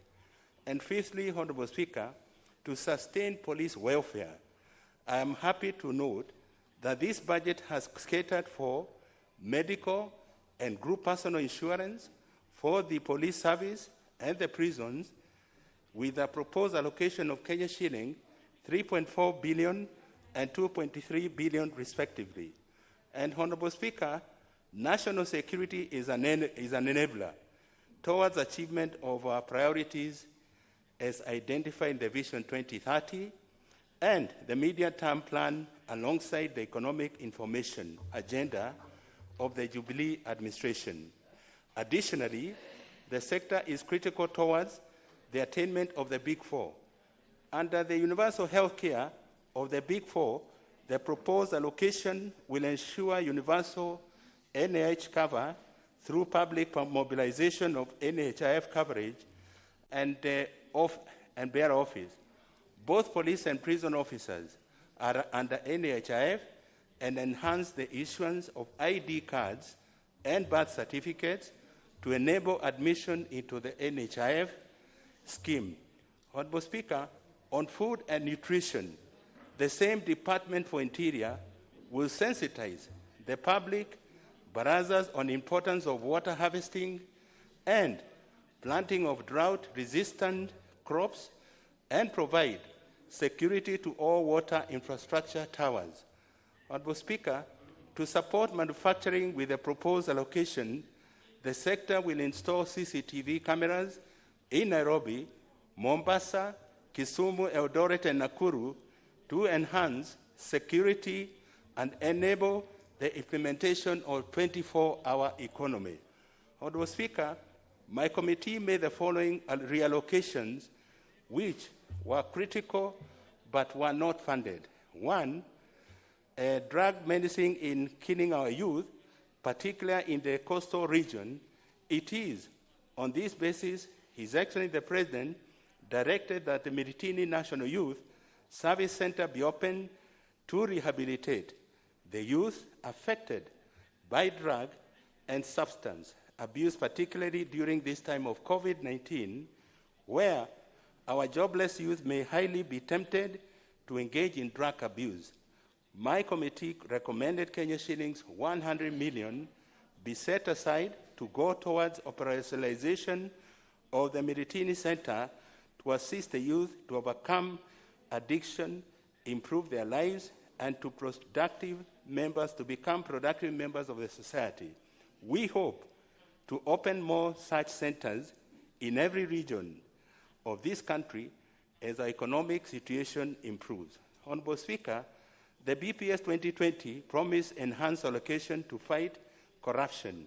Such resources were to be utilized to ensure that all corruption suspects are brought to book and in record time.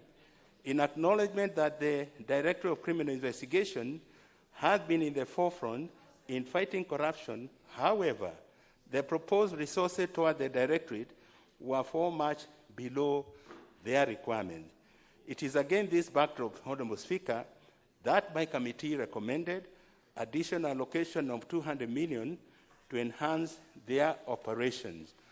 Honorable Speaker, we applaud the program by the Public Service Commission on recruitment of interns, which was introduced in the year 2019-20.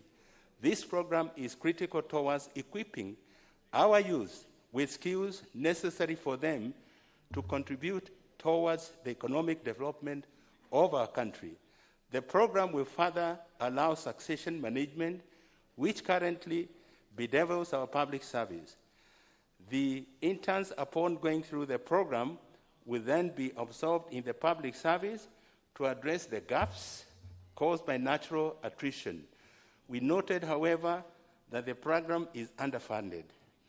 Honorable Speaker, service delivery to Wananchi is being hampered by delay in operationalization of new sub-county headquarters. We noted all this. We need more money injected to operationalize the sub-county. And I see my time is almost through, Honorable Speaker. Our committee also noted with concern that the State Department for Interior still holds the human resource functions of the National Police Service Commission, the personal armament budget, which goes hand in hand, and this should be taken back to the National Police Service for ease of dealing with the issues of police.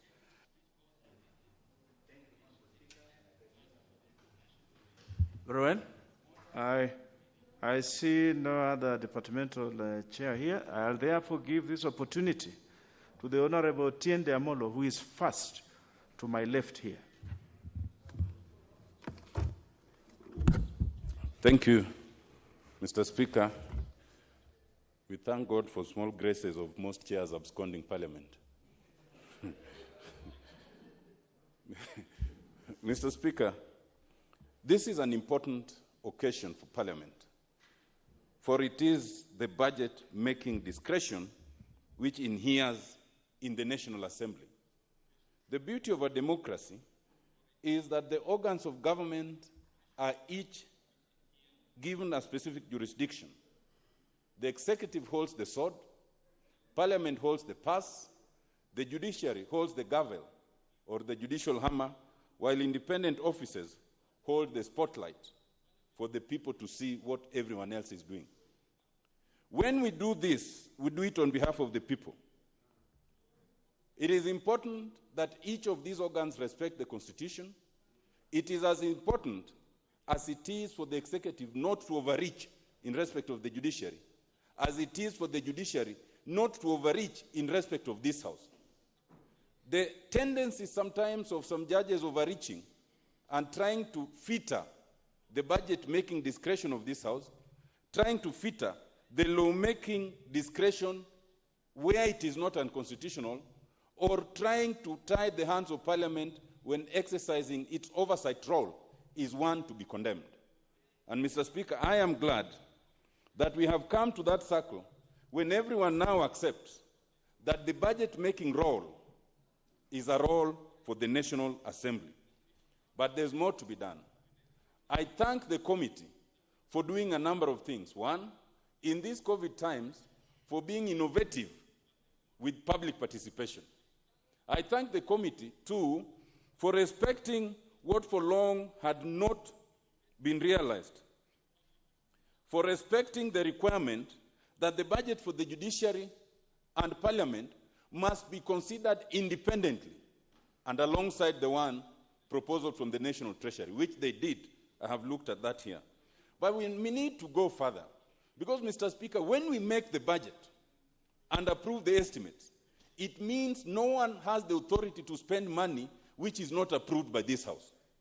A practice has emerged and has been in place for the last 7 years, where beyond the estimates approved, the executive goes ahead and spends money, only later to come, assuming we will rubber stamp what was already spent, abusing the small leeway left by Article 223.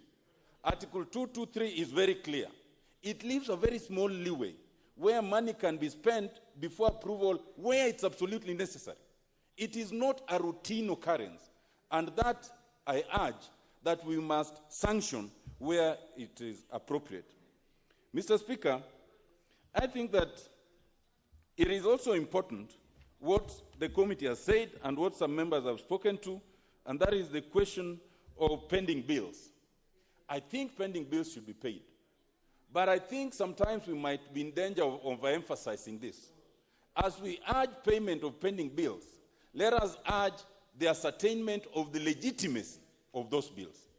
We cannot say that a public officer must pay pending bills at the peril of going to jail, without adding that that public officer must ascertain the legitimacy of that bill and to confirm that is due and owing. We are in a country that is full of corruption. There are many bills which are pending but which are not due and payable. So I urge that as we urge payment of pending bills, let us urge legitimacy. Mr. Speaker, lastly, I want an assurance on two quick things. One, the leader of majorities raised an issue here some time back, and I respect all the members of the committee. But he alleged, and he did not withdraw, that the members of the committee sometimes fix projects for themselves.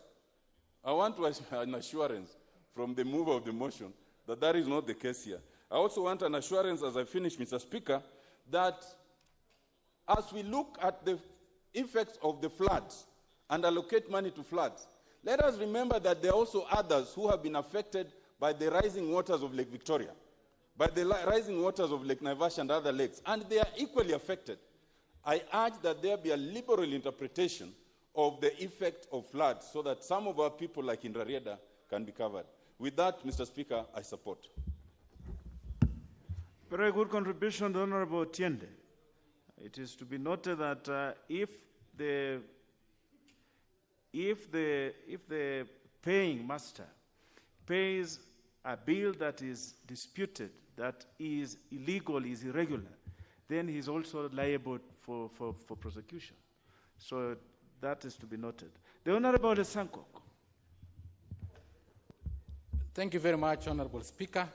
Honorable Speaker, I do, from the onset, support this particular motion from the Budget and Appropriation Committee. Honorable Speaker. The Honorable Makali Mundu, what is out of order? Yeah, thank you, Honorable Speaker. Honorable Speaker, I just wanted to raise this point before my colleague starts organizing his points. Honorable Speaker, you realize that the sitting, because of the problems we have, there are some who are out in the tents. And actually I've been in the tent since morning. And I registered to be given an opportunity to contribute. Would I be in order to plead with you, Mr. Speaker, that even as you consider those who are in now that have come in, also those who are out there are given a chance also to, because it has been the tradition of the House. The Honorable Makali, that is, it is true. In fact, I have a list here, and we are number one on the list of the people outside who are going to speak. It is good that we are also now inside here. The Honorable Lesankok, proceed. We will consider them, the Honorable Makali. Thank you for holding the brief. Thank you very much, Honorable Speaker. And as you consider them, also consider my time, which have been eaten by Honorable Makali.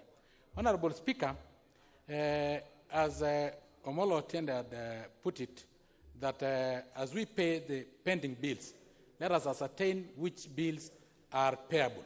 And it will not take long for a county government or ministries, department, and agency of the national government to ascertain which one is payable and which one is not payable. If there are those that are not payable, let them be listed. But those which are payable, the pending bills should be cleared. Honorable Speaker, I do support this particular budget, Honorable Speaker, because it has come at a time when we are faced with a very precarious situation in which we have COVID-19.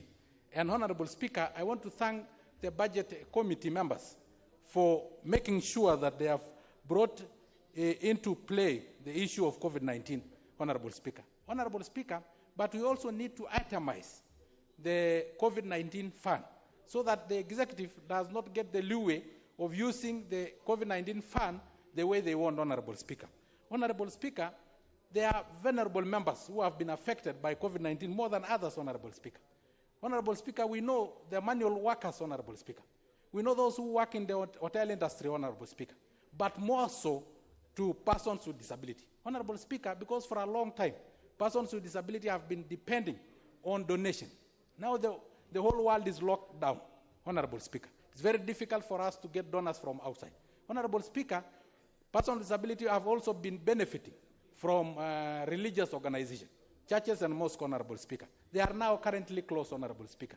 The vulnerable members of our society who are persons with disability, Honorable Speaker, are suffering the most, Honorable Speaker. So, Honorable Speaker, I suggest that as we itemize this particular budget, Honorable Speaker, let us have 10% of the COVID-19 fund be set aside to cushion persons with disability, Honorable Speaker.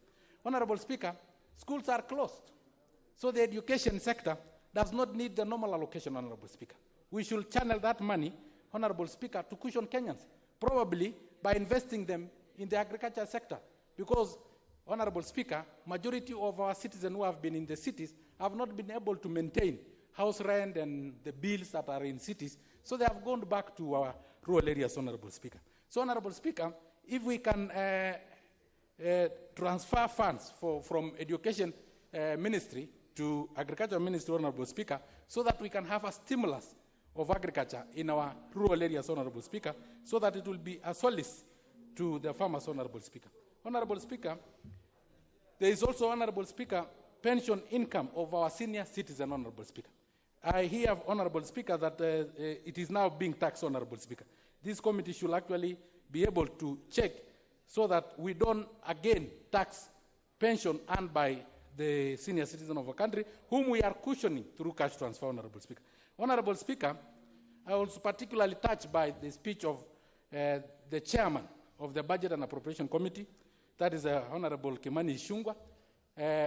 He was like giving a speech of somebody who is exiting.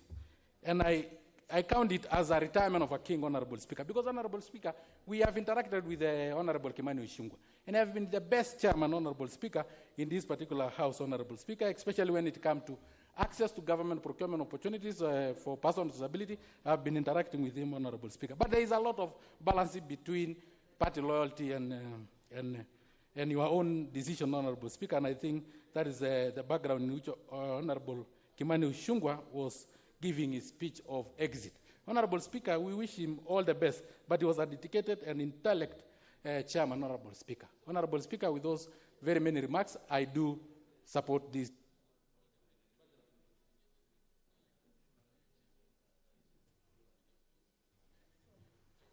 The Honorable Sankok, it's true the Honorable Ichung'wah has done a commendable job, and we wish him, we hope, and we know he's still in that position until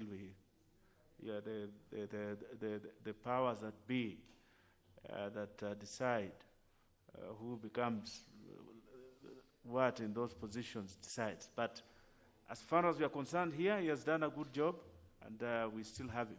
The Honorable Mboko Milemba, member for Umuhaya. Thank you, Honorable Speaker, for this opportunity to support this budget and also make my comments. Honorable Speaker, I want to thank the committee led by Ichung'wah, and like it has just been indicated by the previous speaker, that he has done a good job, and I think he'll remain one of the most respected guys as the chairman of that particular committee in the House. Honorable Speaker, I want to thank that committee because it was able to highlight most of the important things, including trying to have changed the mindset of the Treasury from creating a normal budget to that is extraordinary in terms of covering the issues that were concerned in the COVID-19 attack in the country and worldwide. And on that particular level, they did advise, and the budget and Treasury included the issue of economic stimulus in the budget. And this economic stimulus was good, as we know in all recessions, at a time when we have a recession economically worldwide, and history proves that, economic stimuluses are good in order to support the economy to grow again, especially post-COVID. And I want to urge that when the minister will be considering his proposal to the House, he should include further and even consider the issue of the economic stimulus in areas where it touches on the constituencies and other areas that are devolved to devolve that particular stimulus. For instance, I'm happy about Kazi kwa Vijana, which is ongoing in some of the areas, but this needs to be devolved in all other areas. And I'm sorry, and I was also disturbed that even the good statement that originally was in the budget report here on devolving this particular fund to go to the NGCDF was later on repulsed, and the chairman spoke on it. But this would be very good so that Kazi kwa Vijana and other economic stimuluses that have been given by the government can go down into the constituencies and even to the local level of administration.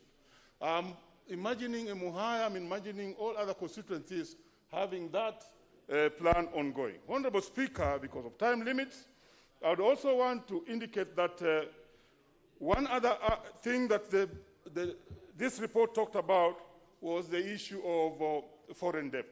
And it brought it out very well, dealing first with our ability to earn from foreign exchange, which is based on agriculture and especially the floriculture.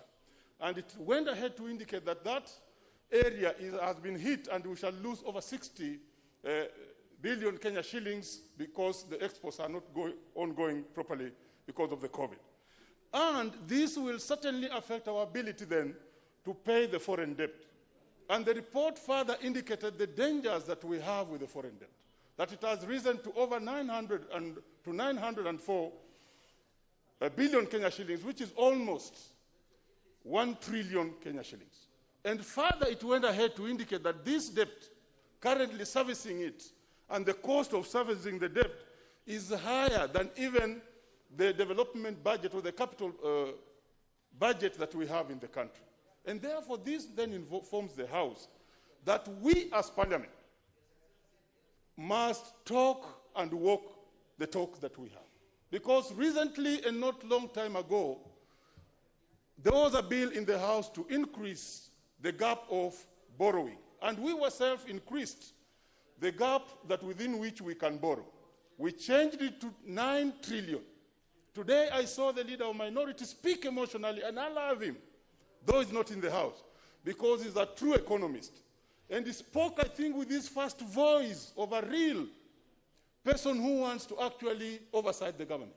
So we as a House must stand and actually tell the executive to stop borrowing, and not speak about stopping borrowing, explain exactly how it's dangerous, but later on negate that and forget. Lastly, Honorable Speaker, as I see my time is over, I want to assert that the budget of education should not be reduced. Most of that budget is actually going to salaries and other recurrent expenditure. And we should not look at it as a budget which you can actually take and now take to another place because of the COVID. I want to rebut what the earlier speaker said, that that's a budget which we can actually lay our hands on. Thank you, Honorable Speaker, for giving me this chance. The Honorable Thuku Kwenya. The Honorable Thuku Kwenya. Yes, Mr. Speaker. Thank you, Mr. Speaker, for this opportunity to speak on the report by Budget and Appropriation Committee. And from the onset, I wish to congratulate them for a job well done in going through the estimates presented by the Treasury. And in the same breath, Mr. Speaker, I've noted a few concerns that I would want to raise. The issue of pending bills is brought about by Honorable Kimani Ichung'wah, the chair. And there are questions that beg, how is it that we end up having pending bills when we have laws that are supposed to safeguard us from getting ourselves into such. Because if, for sure, the officers, the accounting officers who are in charge are able to follow PFMA 2012 and PPDA, that is Public Procurement and Disposal Act of 2015, then we cannot and we should not be having issues to do with pending bills, as the ministries and the departments and, of course, parastatals that are under the government of Kenya would be spending money within the budget and the money that has been allocated therein. I've also noted that, you know, His Excellency the President has been talking of universal electrification, whereby now I happen to just go through the allocation for the Ministry of Energy, and I can't see any increase in the allocation in that ministry, so that then we can achieve and actualize universal electrification in terms of rural electrification, maximization and stuff. And for sure, our people are going through a lot of problems in the rural areas where there's no electricity, because we find that kids or students and pupils in urban setup are able to access classes through virtual learning, which cannot happen in rural areas because there's no electricity. And in the spirit of equity, we would want to see a situation whereby the rural kids and the rural learners are where they should be exposed to learning, just to give them a platform to compete with the rest that are in the urban setup, by making sure that we allocate enough money for rural electrification. In fact, it's a big problem, especially in Nyandarua County, whereby electricity access is at less than 35%, and this is something that is really worrying. And going forward, maybe something needs to be done. The other issue that I noted is fiscal gap that is increasing. You see, we envisage a situation whereby we're going to have about 7.5% fiscal gap. That is to say that our collection is expected to go down. Our revenue collection is expected to go down. And of course, we appreciate the fact that there are issues with COVID, and that has caused our government to not to collect revenue as envisaged. And of course, the issue of reduction in terms of taxes, VAT from 16 to 14%, that is going to really cause shortage in terms of revenue collection. But then, these are a problem that I foresee, whereby if our budget is about 1.8 trillion, and our collection is about 1.6 trillion, then we'll have a gap of about 200 billion that the government must look for ways to mitigate and make sure that we have that money. Because, of course, having it in budget means then that it is expected to be spent. And what I foresee is a situation whereby we are going to be in a lot of inflation, because the government must resort maybe to some extent to local borrowing. And once we do domestic borrowing, you should expect that inflation should go up. And as the leader of minorities said, we need to live within our means and to budget within our means, so that then we do not spiral, get ourselves deeper in financial problems in the future. Mr. Speaker, I also noted the issue of public participation, whereby there is a whole 1.2 billion allocated to constituencies that are within the counties that were visited, the 12 constituencies. And I would hate to imagine that there was an allocation of pork barrel, whereby there are beneficiaries from budget committee, whereby you find one single constituency allocated a whole 60 million. I'm saying this with authority because I've gone through the report. And I think this is something that we need to look at in the future, so that then we do not have some constituencies benefiting more within the same constituency. And Mr. Speaker, I am saying this because in the past, when I joined this parliament, we had an allocation whereby my constituency, which is Kinangop, was allocated lesser money, and so much money going to one single constituency in terms of the money that was meant for Ministry of Education. And therefore, Mr. Speaker, as I support, I think that we need to look into some areas so that then we can see some level of fairness. Thank you, Mr. Speaker. If I had more time, I would have contributed more on the issue of Big Four, on the issue of manufacturing. But in the interest of time, I beg to support the report. Thank you, Mr. Honorable Tuku Kwenya, you have spoken well, and it is true that these public hearings under Article 221 by the Budget Committee must be done in a very transparent way, so that we must have at least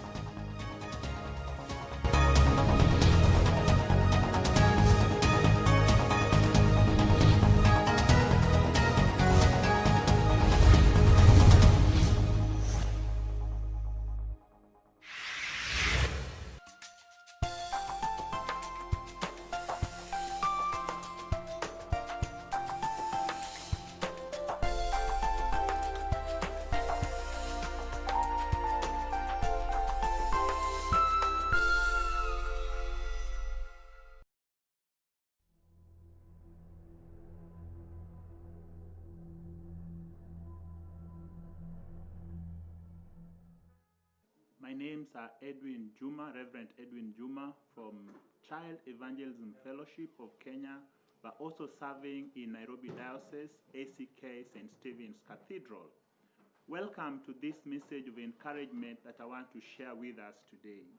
Someone said, wake up every morning with the thought that something wonderful is about to happen. Morning brings new hope, expectancy to face each day, saying, no matter what yesterday was, no matter what the night was, this new day is going to be different. The word of God that I want to share with you is from Psalm 30, verse 5. It says, weeping may last for a night, but joy comes in the morning. Now, probably at this particular moment, I know there are so many people that are going through difficult moments and difficult times in their lives. There are great challenges, and you're wondering, when will my morning come? I don't know when your morning will come, but I know the Lord is promising that your morning is coming. I don't know when the morning for Kenya will come due to this COVID-19, or the morning of the world will come due to this COVID-19. But one thing that I am sure about, that the Lord will bring morning to all of us. A few points to remember for us as we think about this. One thing, many times there is always weeping before joy. For example, we think about even an expectant mama. When they go to the ward, there is a lot of pain, there is a lot of struggle. But when they get that baby, there is joy. Think about even a student who is going to do the exams. There's a lot of time they spend in studying, a lot of time they spend overnight burning overnight oil so that they can perform well. But when they finish their schooling and they perform well, there is joy and there is celebration. So I know that even during this time, God is promising us joy at the end of the day. He sees your pain, He sees your tears right now, and He cares and desires that He will give you what is best for your life. Number two, weeping won't last forever. In fact, the experiences you are going through and the experiences the world is going through today will not last forever. I want to assure you that God is with you and God is working in your situation. Even if you are crying right now, even if you are in the darkest moment of your life, as maybe you've lost your job, yes, maybe someone you love is sick, or there are so many things that are happening in your life that they are making you wonder, is really God still caring? Is God going to answer my prayer? Is God going to give me a new beginning and a new morning? I want to say your weeping won't last forever. Number three, there is hope for the new beginning. The rays of the new morning light will eventually shine on you.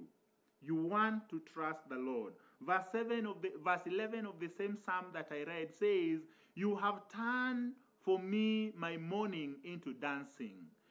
You have loosened my sackcloth and clothed me with gladness. So I want to assure you, my viewers, that the Lord knows what you are going through. And number one, you want to realize that obviously there is always weeping before joy, and there is weeping won't last forever, and there is a new ray of hope even for your tomorrow. May you keep on trusting the Lord that is working in your situation and is going to give you a new beginning. Let's pray together as we end. Heavenly Father, we thank you that you are God who never forgets us. You are God who knows us. And Lord, even though we may be passing through hard time now as an individual, as a family, as a nation, and as the world, Lord, you are at work. And Lord, that will give us a new morning and we'll be able to celebrate your doing and glorify your name. I pray that may you remember each and every person, the families, the children, the parents, Lord, be with them and bless them as they remember that their morning is soon coming. In Jesus' name we pray. Amen. 4 minutes, 30 seconds.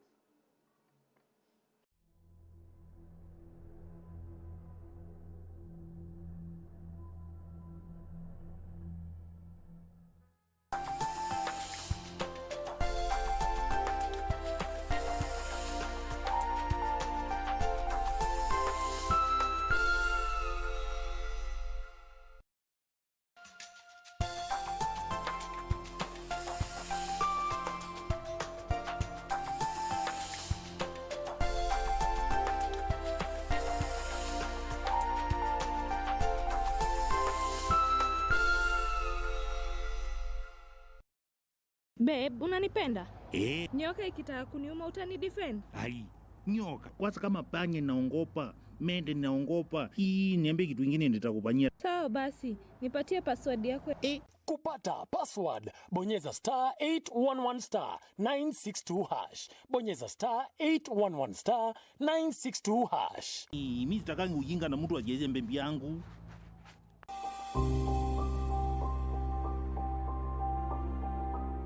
Coronavirus COVID-19 is a respiratory virus spreading across the world.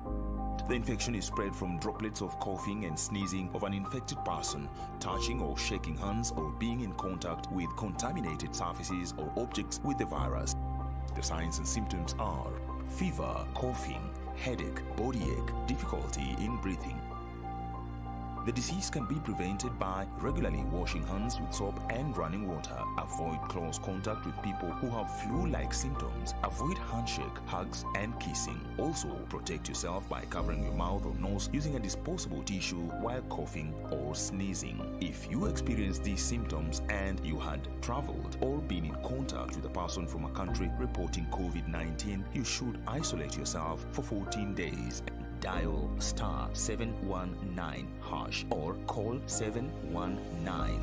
This message has been brought to you by the Government of Kenya and its partners. Next on, Siamak will be crowned the king. Only Siamak. In just 2 days, the world will know me as a daughter who destroyed the Maurya Empire to take her father's revenge. I created this problem by being selfish. In the absence of Acharya Chanakya, there is no one here to protect Ashok. I can stay away from my husband. I can forego my dream of a union. But I won't let any harm befall Ashok. On the next episode of Corner. I wanted you to know that I've decided to look into the drugging. Why? I know Abasi has something to do with it. Iron my shirts and have my babies. Can I help you, Simon? The secret admirer, a Mr. Iktena. What do you think? Ukiwa unataka kuandika list ya vitu unataka kufanya before you die, they need to be daring, thrilling. Andika yako. I fell in love with him. It Who happens. falls in love with their own brother? Technically, he isn't really your blood.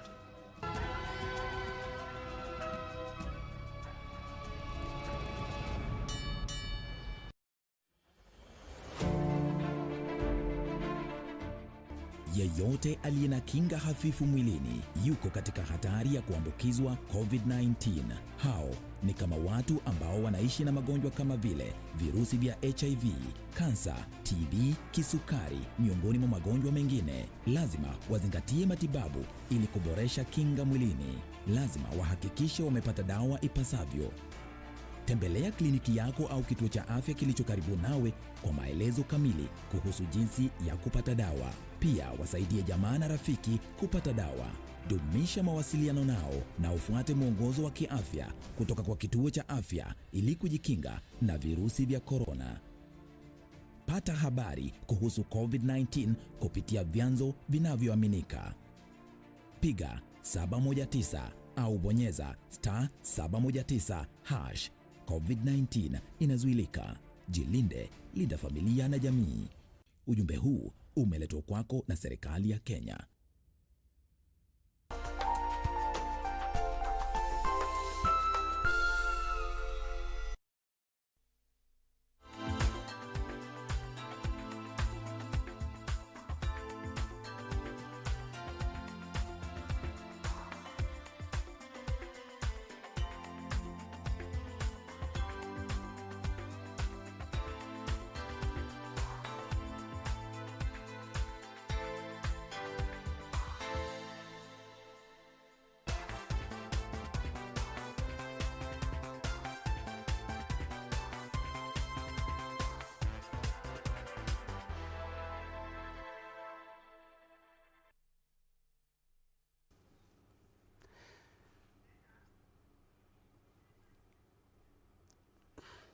The 9th day of June 2020 it is. Good afternoon and welcome to Channel 1 Lunchtime News on a day that Governor Anne Waiguru found herself or is finding herself in a hard place after impeachment process was begun at the Kirinyaga County Assembly. 33 MCAs are already there and only 22 needed to impeach her. Actually, she has been a sign language interpreter for this afternoon, and we begin at Sharia House where the Attorney General is making some remarks concerning various issues regarding law.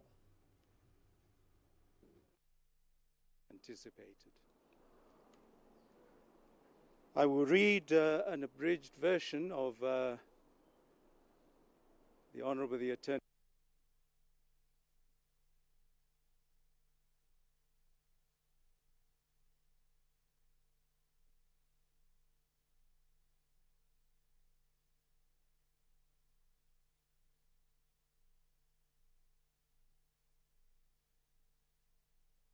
Apologies for that weak signal. Of course, we will be getting back to the Attorney General's office a little bit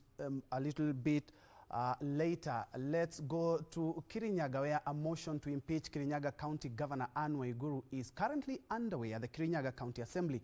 The members of the County Assembly are said to have spent the night in the Assembly and switched off their phones to ward off any form of precaution.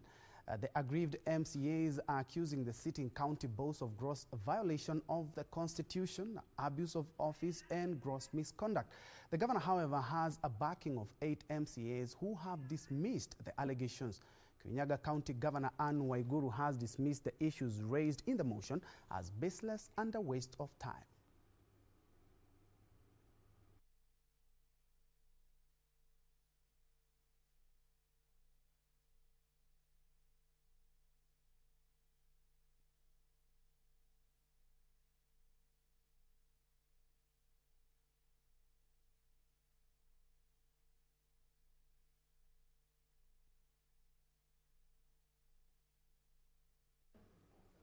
Keep it Channel 1. Of course, we will be coming with the latest from Kirinyaga County on the impeachment of Governor Anne Mumbi Waiguru.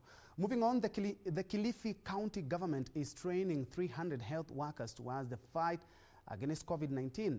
Kilifi Health Chief Executive Member Dr. Anissa Omar says the move will improve the region's preparedness and response in combating the spread of the virus. The region has put in place 306 intensive care unit beds and 8 ventilators in its COVID-19 isolation and management center to contain the virus. The county so far has confirmed 27 COVID-19 cases.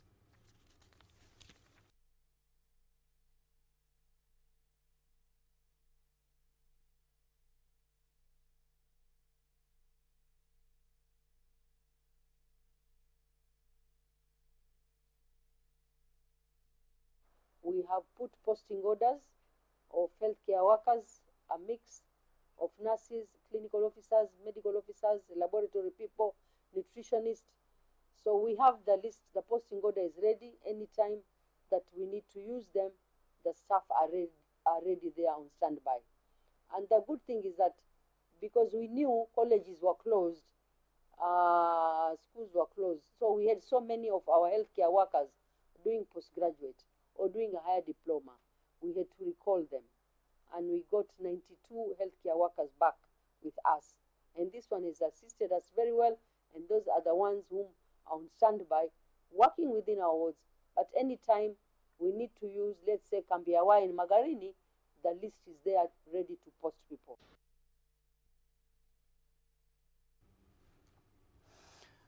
From Kilifi, now we are going back to Sharia House where the Attorney General is responding. You do remember the CJ had some issues with the executive yesterday. Let's listen in. Also declines to comment on the relative merits or demerits of the ongoing cases referred to by the Honourable the Chief Justice in his press release.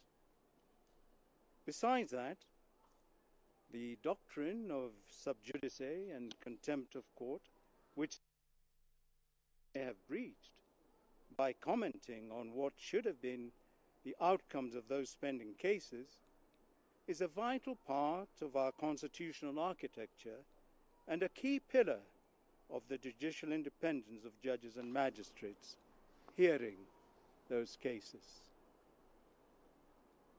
We strongly believe that court cases should be litigated within the corridors of justice and not.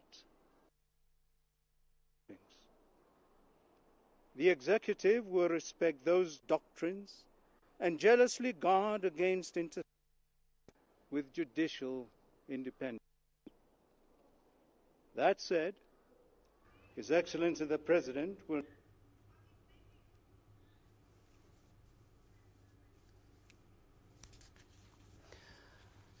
We will be getting to a more comprehensive report on that. That has been the AG responding to Chief Justice David Maraga yesterday after he accused the executive of being an impediment to the judicial system in Kenya. Apologies again for that weak signal. Well, moving on, clerics in Kajiado County are urging the government to consider reopening places of worship, saying they are able to observe measures put in place to prevent the spread of the coronavirus. Speaking in Athi River, the clergy under the Kenya Pentecostal Churches Alliance umbrella claimed that most churches are in a financial crisis and early intervention would salvage the situation. Purity Musel with that report. Clerics in Kajiado want the government to consider opening the places of worship even with tougher measures. Ya tunataka funguliwa makanisa ndio. Lakini pia wakati wanatangaza katika mikutano na hata praise na wakati tunaona taarifa, tunaona tukiambiwa ya kwamba kanisa is part of social gathering. I think we are not part of the social gathering. Social gathering ni marikiti, mahali kama mikutano ambayo ni ya kisiasa, lakini sisi ni watu wa dini. Na hata wakati kanisa itafunguliwa tutaconduct mambo yetu katika njia iliyo nzuri. They also want the government not to impose tough conditions for churches owing to the economic constraints, saying as institutions they too have financial obligations supported by followers. I want to remind you that as a church we've been closed for 2 months, and I don't know where we're going to get money for buying like a sanitizer booth because we do not have money. The bills we pay through the offertory, and we have not gotten the offertory for 2 months. So we are reminding you, Mr. President, that the church should be reopened, but on how we will, the modality on how we're gonna get the sanitizer booth, we don't know how we will get them. Elsewhere, residents of Maralal, Samburu County were treated to free hand washing facilities by area leaders as they sensitized the community on COVID-19 prevention measures. Tulifikiria kitu ya maana zaidi, tukasema tutafute mpira ambaye itakuwa inasaidia wananchi wetu wa kazi ya Maralal waoshe mikono kuhusu ugonjwa COVID-19. Sasa kama sisi watu nyumba 10 na Madam Chief tulisanya pesa tukaamua kununua mpira ili watu wetu wasipatwe na magonjwa ya COVID-19. The leaders took this time to urge area residents to strictly adhere to directives issued by the Ministry of Health. Samburu County is among 9 counties spared by the coronavirus pandemic. Purity Museo, Channel 1 News. Police in Embu County have joined forces to fumigate police stations in the region as part of fighting the coronavirus pandemic. The police were assisted by the Embu County government that provided fire engines and additional personnel in the fumigation exercise. Police in Embu have joined forces to assist in fumigating police stations in the area. Suspected criminals who were in police cells were moved out to pave way for the exercise. The National Police Service provided detergents, while the Embu County government offered fire engines and personnel to carry out the fumigation. Embu West Sub-County Police Commander Charles Kenywa said the police in the region have been on the fore in enforcing the national government's directives in the fight against the contagious virus. To avoid congestion in police cells, we make sure that when we arrest people without a mask, they are taken to court with immediate effect. When those who are arrested in the morning, they are taken with immediate effect to the courts so as to avoid congestion. We are also making sure that those who can be given a board, they are given board so that we don't have people congested in police station whereby you can end up having a spread of that disease. County Director of Public Health, Rose Kaugi, said fumigation exercises will similarly be conducted at the Embu, GK Prison and other public places. Tunashirikiana hata na jela yetu ku GK Prison Embu, na wako na madaktari huko, hata hospitali moja yetu iko huko, na hata public health officers, na tumeweza kuwaelezea jinsi ya kunyunyuzia kule police cells ama quarantine cells, wako na hata na isolation, na kazi kama hii tunafanya hapa leo bado inaendelea kule jela. Meanwhile, in Busia County, a well-wisher has moved in to fumigate trucks along the busy Busia-Malaba border as a contribution towards the fight against the COVID-19. Robert Okubo, who runs a cleaning company in Busia, attributed the long queues of trucks at the Busia border to slow fumigation efforts, thus the need to offer support. I've been following the news, and people have been complaining that, you know, they are stuck in Bungoma and Busia, and they were complaining that the drivers are carrying corona and all this stuff. And I thought, instead of us trying to blame them, I think we need to help them, because it's not my intention that they want to stick around here this long. I don't think anyone would like to sit in a truck for about 2 weeks trying to cross a border. Busia has 36 COVID-19 confirmed cases already. Irene Mchuma Odim, Channel 1.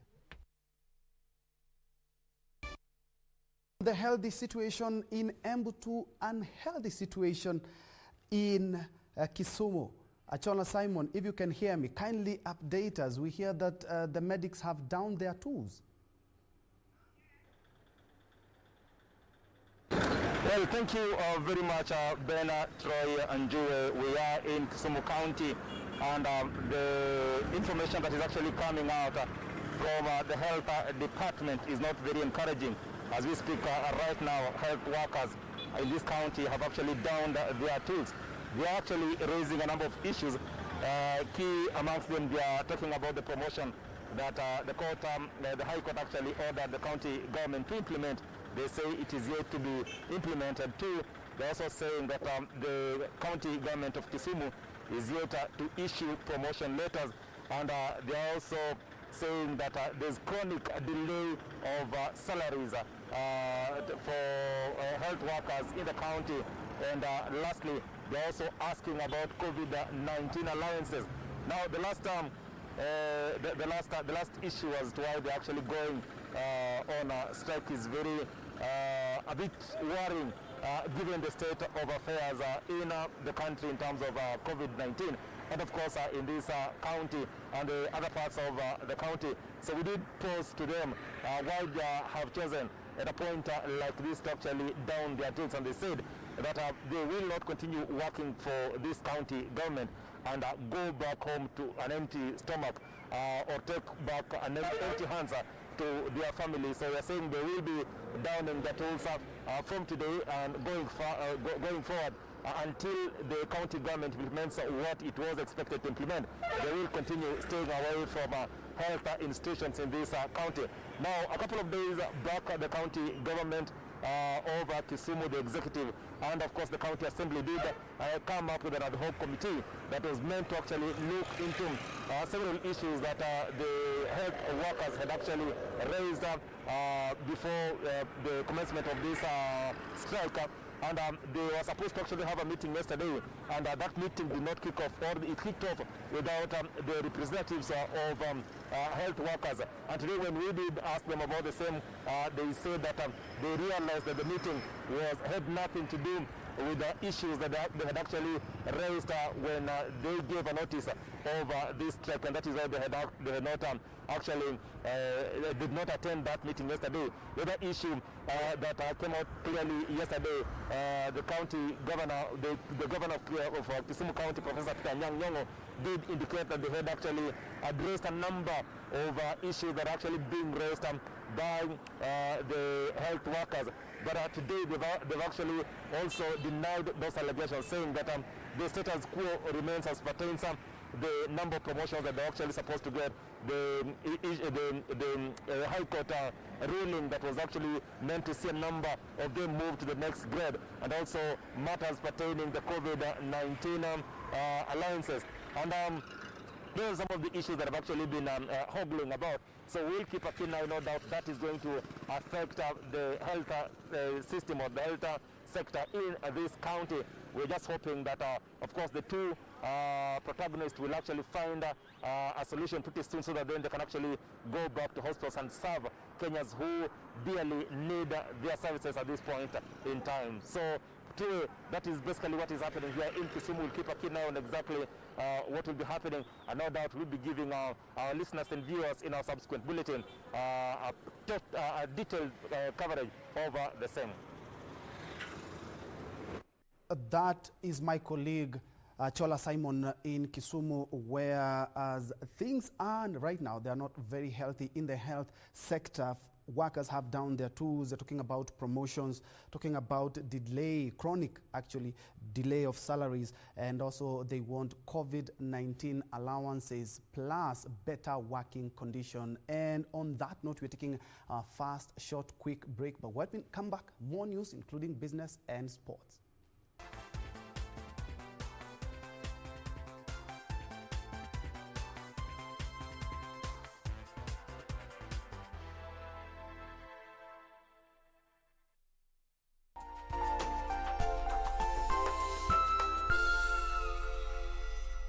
Juzi mimi ninakuja, ninatoka nje, ninawacha simu hapo. Nikirudi kutoka raundi napata 4 miss call ya kutoka kwa bibi. Nikimuuliza ulikuwa unapiga unasema nini? Ananiambia eti alikuwa ananipigia, aniambie nimesahau simu. Kupata missed call, bonyeza *811 *967 hash. Bonyeza *811 Kumbe bibi ananipenda. Tonight on Corner. I should get ready. No, wait. She's just young and eager. I will handle this issue. He has a family. Wangui is his wife. Please, just stop. Why am I always accused of every bad thing that happens in this town? Because maybe you are guilty.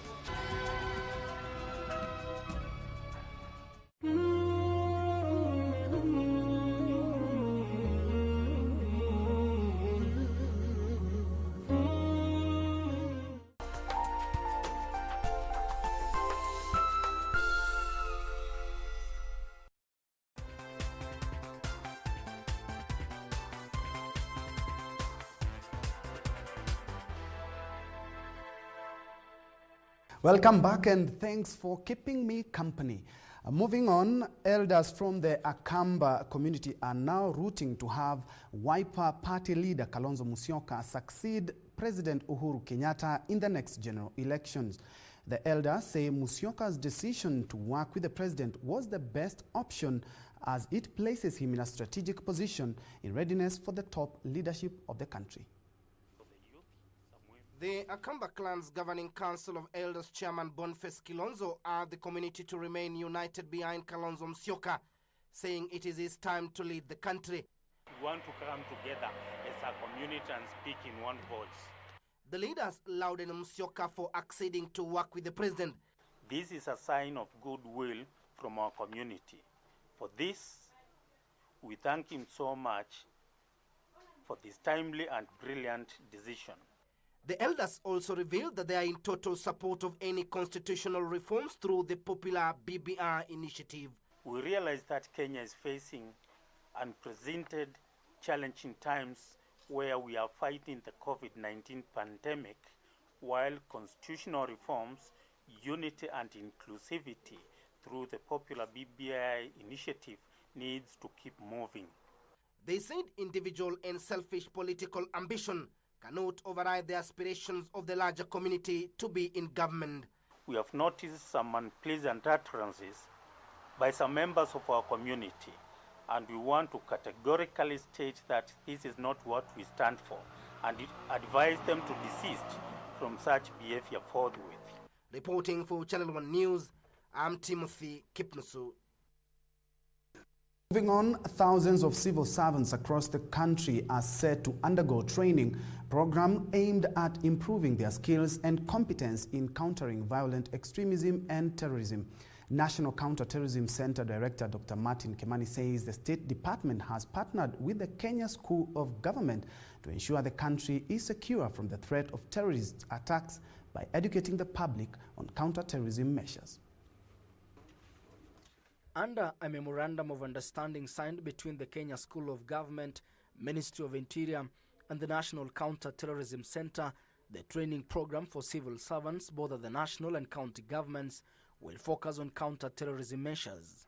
We've launched an initiative that formalizes an ongoing collaboration that aims to build competent government in the fight against terrorism by training many cadre of public servants in the counties, in the national government, across ministries and departments, in how to understand the threat, how to detect the threat, and what to do once they've detected the threat. National Counter-Terrorism Center Director Dr. Martin Kimani says training on anti-terrorism is particularly crucial even as we deal with the COVID-19 pandemic, a menace that has crushed our socio-economic growth. That even as we are fighting the coronavirus, Kenya's enemies are still actively trying and planning to harm Kenyans. And so the government and all the security agencies have maintained a high level of alert to be able to detect and disrupt the plots of our enemy. The challenge of terrorism is one which requires collaboration and partnership in dealing with it, in containing, controlling, and eradicating it in order to pave the way for a peaceful environment in which development can take place. The partnership between the three institutions is meant to ensure that people and government of Kenya are secure from the threat of terrorists. Kenya School of Government Director General Professor Ludeki Chwea says this requires the existence of a public service whose officers are skilled and aware of their specific roles in countering violent extremism that is conducive to terrorism. Already we have run a number of programs together. We have provided training in this area of counter-terrorism and counter-violent extremism. We have assisted the youth, we have assisted government institutions in the counties where this problem exists, and together we have been able to enhance our capacity to contain this challenge. The partnership will be done through the establishment of a framework that enables the three parties to deliver relevant, practical and impactful capacity building through developing and deploying modules and courses provided at the Kenya School of Government. Ben Chumba, reporting for Channel 1 News. And still on security matters, the Administration and National Assembly Security Committee is now proposing grassroots peace process in the volatile Narok South area. The team, which was on a fact-finding mission, is expected to recommend further security measures to be undertaken to quell the rampant insecurity situation in Narok County. National Assembly Security Committee touring Narok County to assess the security situation after days of violence last month has called on the government to actualize proposals by the area administration and urged village elders to champion grassroots peace processes. Tutashughulikia kufuatilia kuwa yale maafisa wa serikali wanatakana kufanya inasukumwa mbele ndio mpate kama ni titles, mpate kama zile ambayo mmependekeza. Lakini hapa chini nataka kusisitiza wazee tukae chini, tusikubali kugawanywa na kupigana. In Kilgoris town, the team met representatives from the fighting Isiria and Eruasi and Kishu clans of the Maasai community, where they were assured by the committee chairman John Waluke that administrative and insecurity issues were going to be addressed. Shida ambayo mambo ya wezi wa ng'ombe. How can you expect civilians, raia kufuata ng'ombe kutoka huko mahali watu walitolewa Mau, eti afuate ng'ombe peke yake bila security kuingia ndani ya Maasai? Hiyo anapata mshale hapo hapo. Hatutaki askari yeyote aonyeshe upendeleo ama ukabila kwa jamii yoyote. na sisi kama bunge tuna recommend hizo locations na divisions ambayo mumeitisha na itakuwa. The team also visited Narok South in Ololunga, where 9 deaths were reported following last month's inter-community clashes, where they met 40 leaders from Masai and Kipsigis communities. Narok County Commissioner Samuel Kimiti called on those aggrieved in land matters to seek redress through the courts. Ukiwa uko na land issue,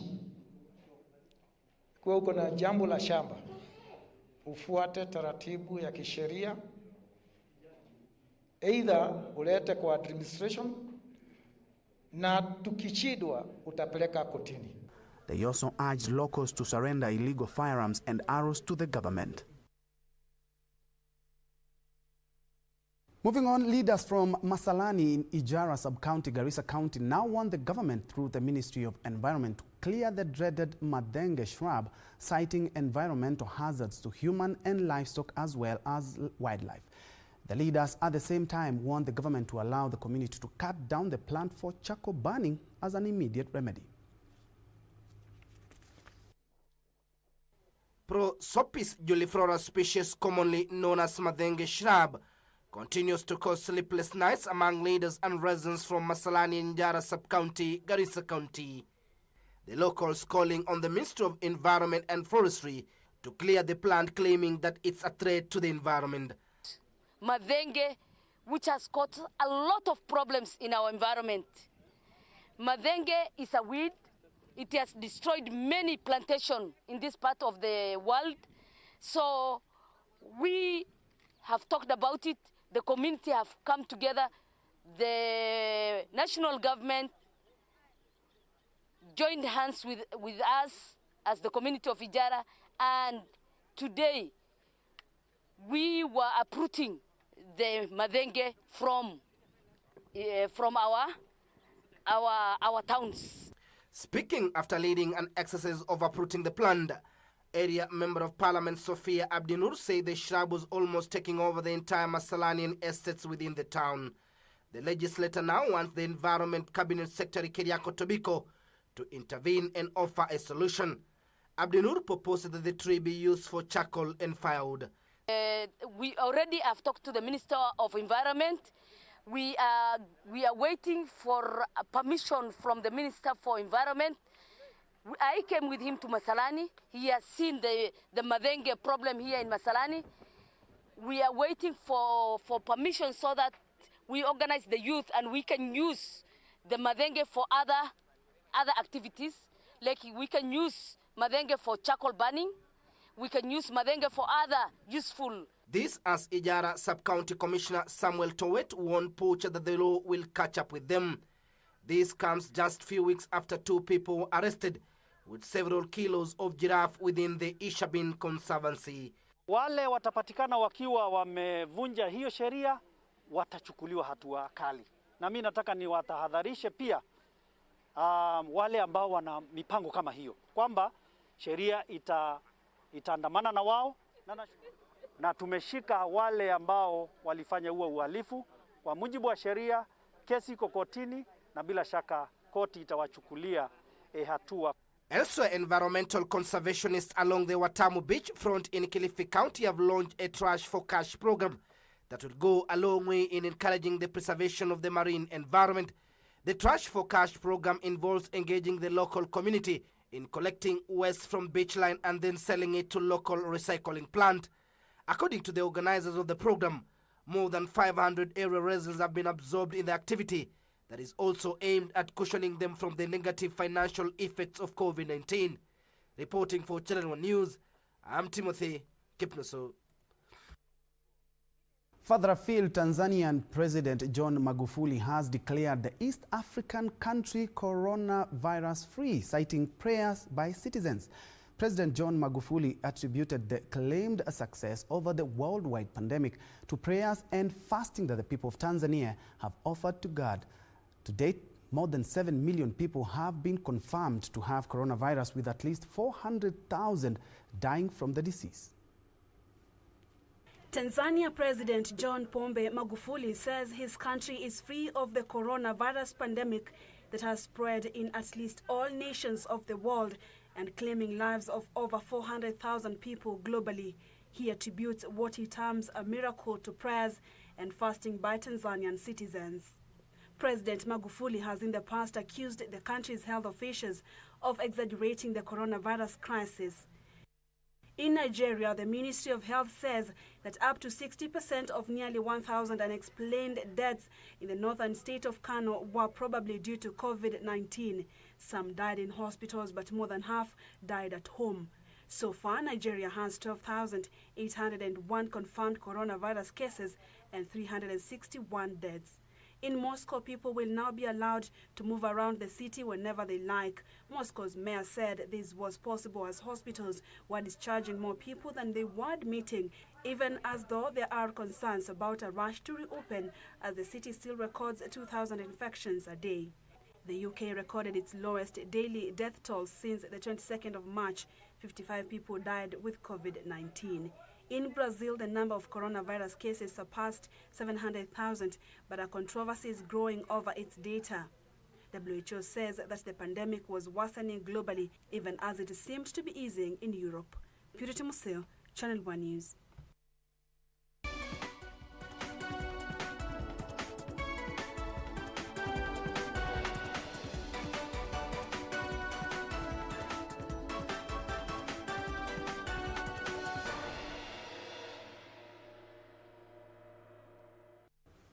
Let's do business now. And the hospitality industry and aviation were the first to feel the negative impact of the COVID-19 pandemic and are yet to recover. Reduced activity in hotels and travelers, as well as freight, has seen hotel chains and airlines reduce salaries and even staff members. In this year's budget, the National Treasury is expected to increase budget allocations to help them in the recovery process, as Regina Gitao Manyara reports. Even though Kenya is the third largest travel and tourism economy in Africa after South Africa and Nigeria, the COVID-19 pandemic has seen travel drastically reduced as countries close their airspace and restriction of entry via land and water. This COVID pandemic, fellow Kenyans, is not only a health crisis, but it is also fundamentally an economic crisis. Jobs have been lost, businesses have had to close, and the economy is generally on a go-slow. Airlines have drastically reduced capacities, with some as Kenya Airways opting to convert some of their passenger aircrafts to cargo flights. But for domestic carriers, business has been minimal after the government in April banned passenger air travel into and out of Nairobi, Mombasa, Kwale and Kilifi counties. Crisis, unfortunately, has brought everything to pretty much a standstill. We've been quarantining at home, but for today, or for this time, we are able to continue with cargo transport. The aviation industry is going to, continue suffering, and we've seen governments globally trying to pump in money, to try and save their airlines. And so it's the same thing with Kenya Airways.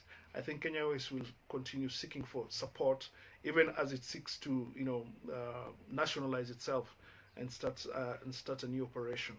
The restrictions in travel has driven up unemployment rates, with a significant number of accommodation and catering units scaling down operations for an indefinite period, while others have closed shop altogether. Tunahofia sisi watu tumeajiriwa tunaweza enda nyumbani tukose kitu ya kukula, tunategemea hii kazi. We are going to see more of this going forward until the world finally finds itself settles with the reality of COVID-19. Under the economic stimulus program unveiled by President Uhuru Kenyatta, the Kenya Tourism Board received 1 billion shillings for post-COVID tourism marketing, whereas 3 billion was set aside for hoteliers to renovate their premises through the Tourism Finance Corporation in form of soft loans. From the work done so far is that we shall allow a few restaurants and eateries in selected counties that show the highest levels of health regulation compliance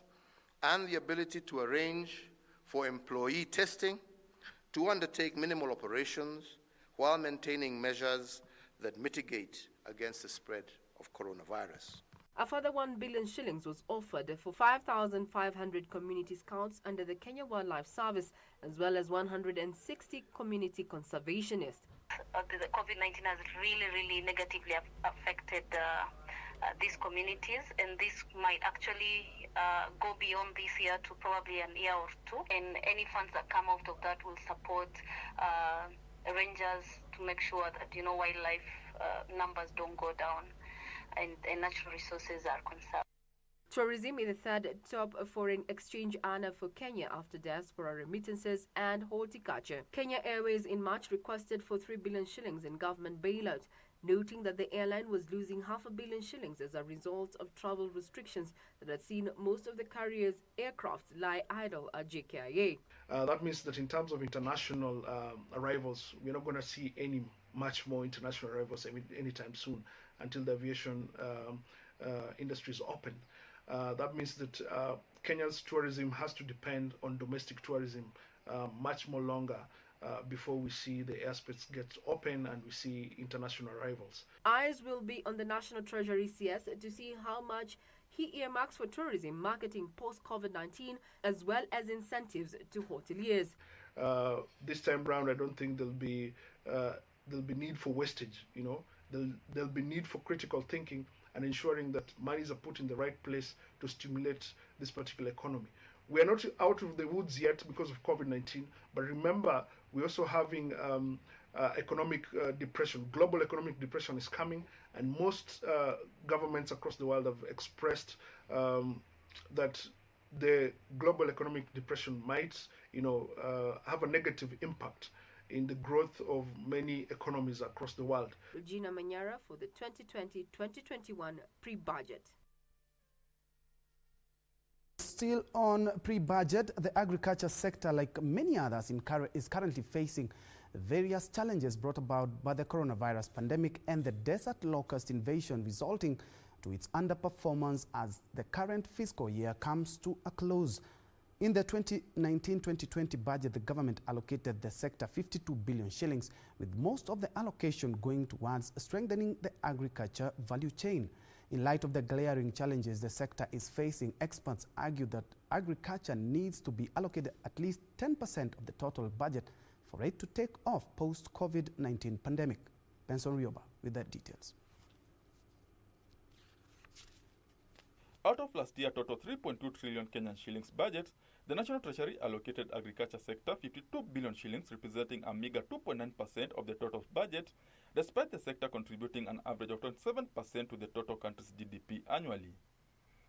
Players in the sector now want the allocation to be aligned with the Malabo Declaration to optimize the sector post-COVID-19 pandemic. Because we have never gone beyond 5% of the total voted budget. Yeah. As you have said, also we have seen last year and last year but one. This year again, the proposals, did not even go beyond, beyond 4%.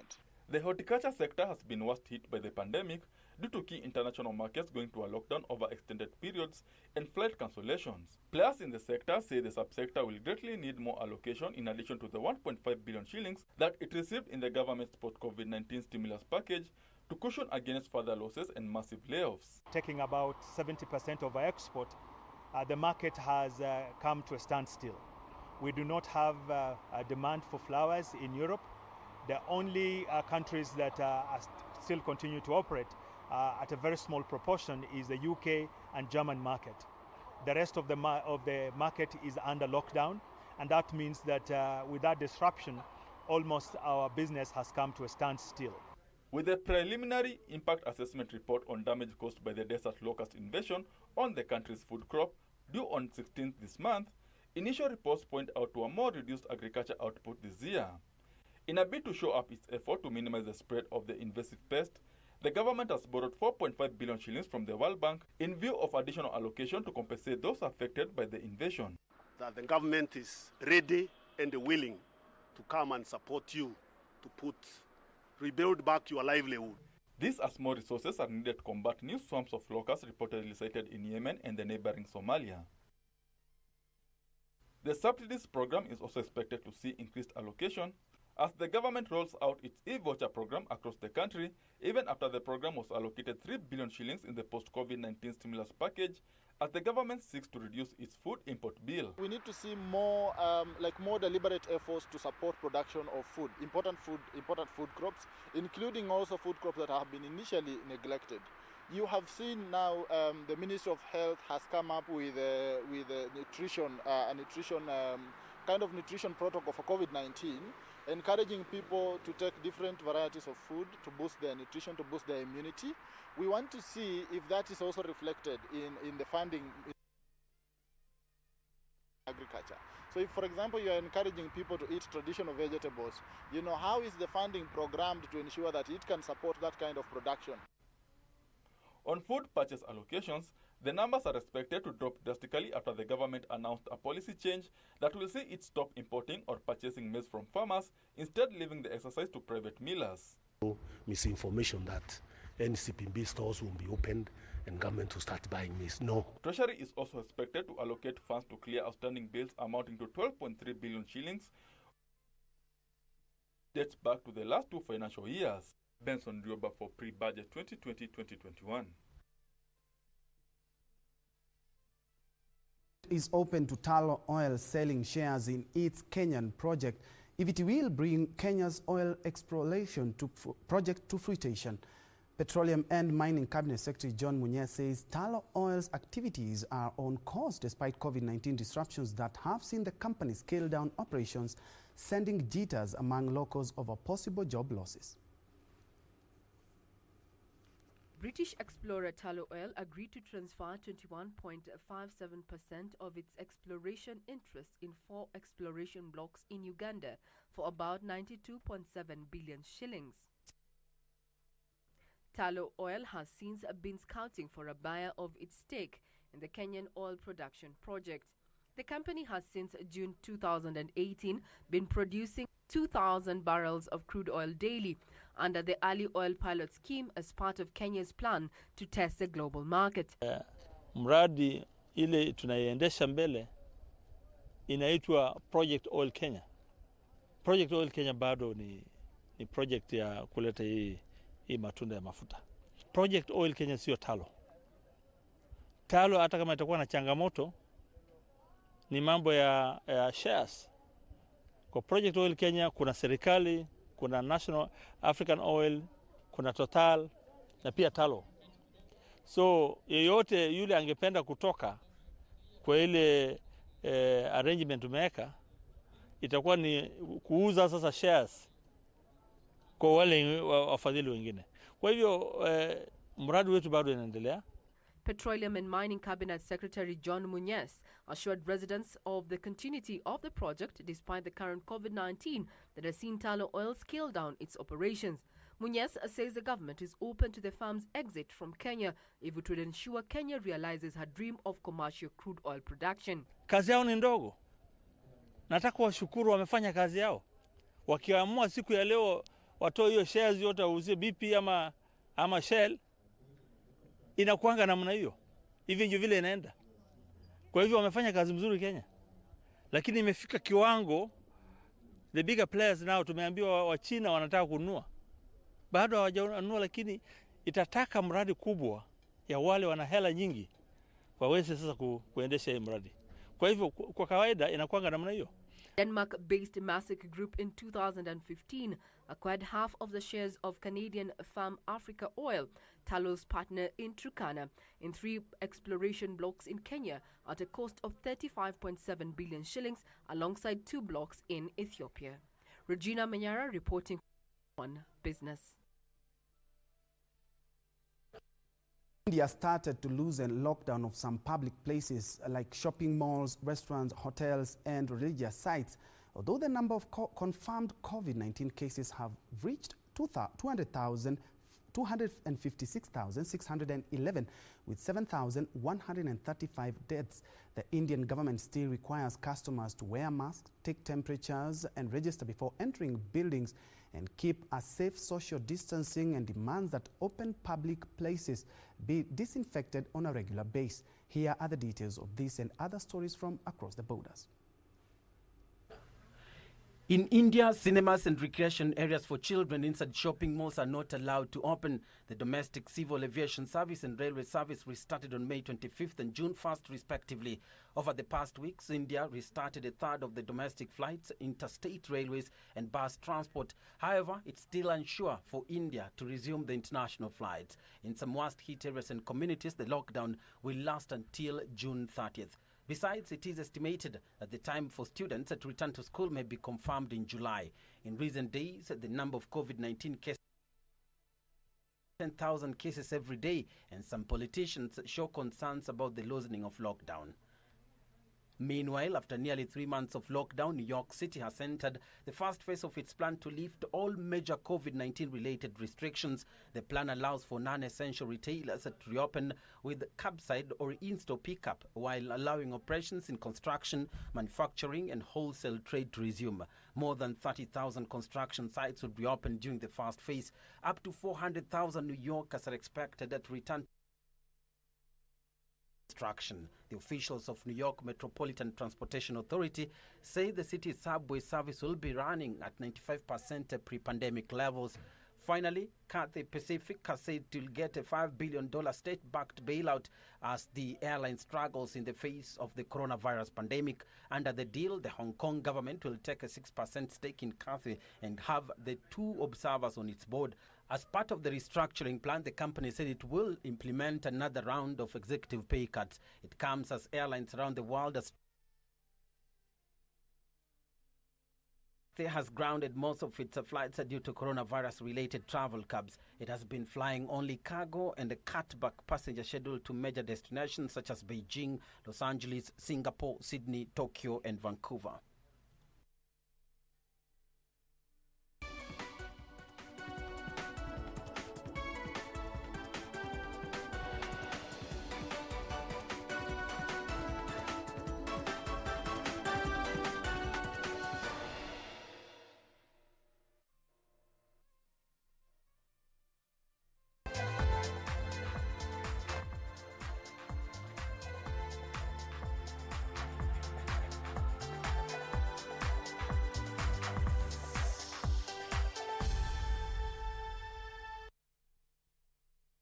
Time to play now, and the Kenya Academy of Sports says the sports facilities being developed by the academy at the expansive Moi International Sports Center, Kasarani, will be complete and ready for use by August. According to the Academy of Sports Director of Talent Development, Douglas Ratemo, the construction of 2 football pitches and 2 basketball courts will be a big boost to the academy's plan of tapping and developing talent. Ratemo spoke as he led the ad hoc committee drawn from sports federations in inspecting the ongoing construction works at the facility. Regarding the infrastructure that the Kenya Academy of Sports has been carrying on, we have already, in the next few months, we shall be able to use those facilities. We have 2 football pitches, which are almost ready. We have a rugby pitch. We also have 2 basketball courts, which will now enable us even now to develop our talent more comfortably, because usually when we depend on Sports Kenya has also many other functions and many other events, and therefore we are not able to do our activities as we are required to do so.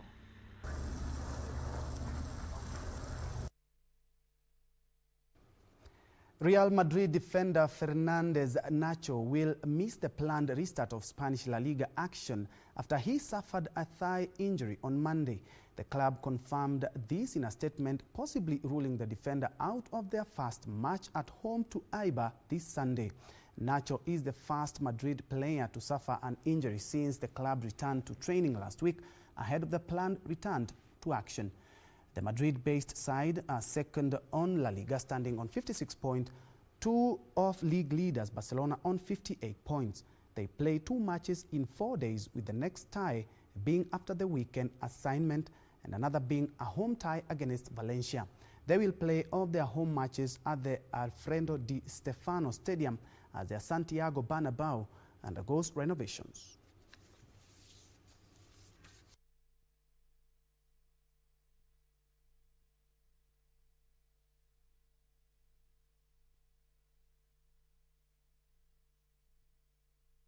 And still on La Liga, Spanish defending champions Barcelona have been handed an injury boost after star man Lionel Messi trained with the rest of the team on Monday. The Argentine suffered a minor right quadriceps injury, with the club confirming the same in a statement last week. In another statement, the club confirmed Nelson Semedo and Mochu too reporting back to training. Barcelona will play their first match this Saturday away to Real Mallorca before a home tie against second from bottom Leganes Tuesday next week. Barcelona are looking for their third successive tie and begin their defense with a trip to relegation-threatened Mallorca. The club will play their remaining home fixtures at the Nou Camp, where Real Madrid are having to finish the campaign at the training ground base Valdebadas due to the ongoing work at the Bernabeu.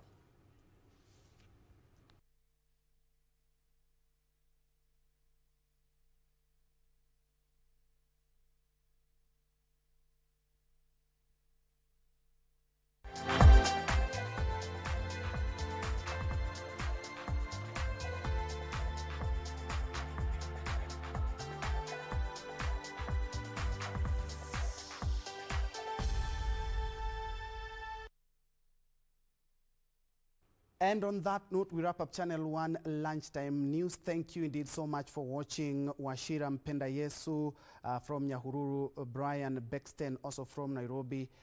Thank you so much for watching. We will be, of course, keeping in touch to know what is happening on a follow-up on the impeachment of Governor Anne Waiguru. Of course, we will be bringing you a much comprehensive bulletin on the same in our subsequent bulletin. My name is Ben Troy Njue. Lucy Maura has been our sign language interpreter for this afternoon.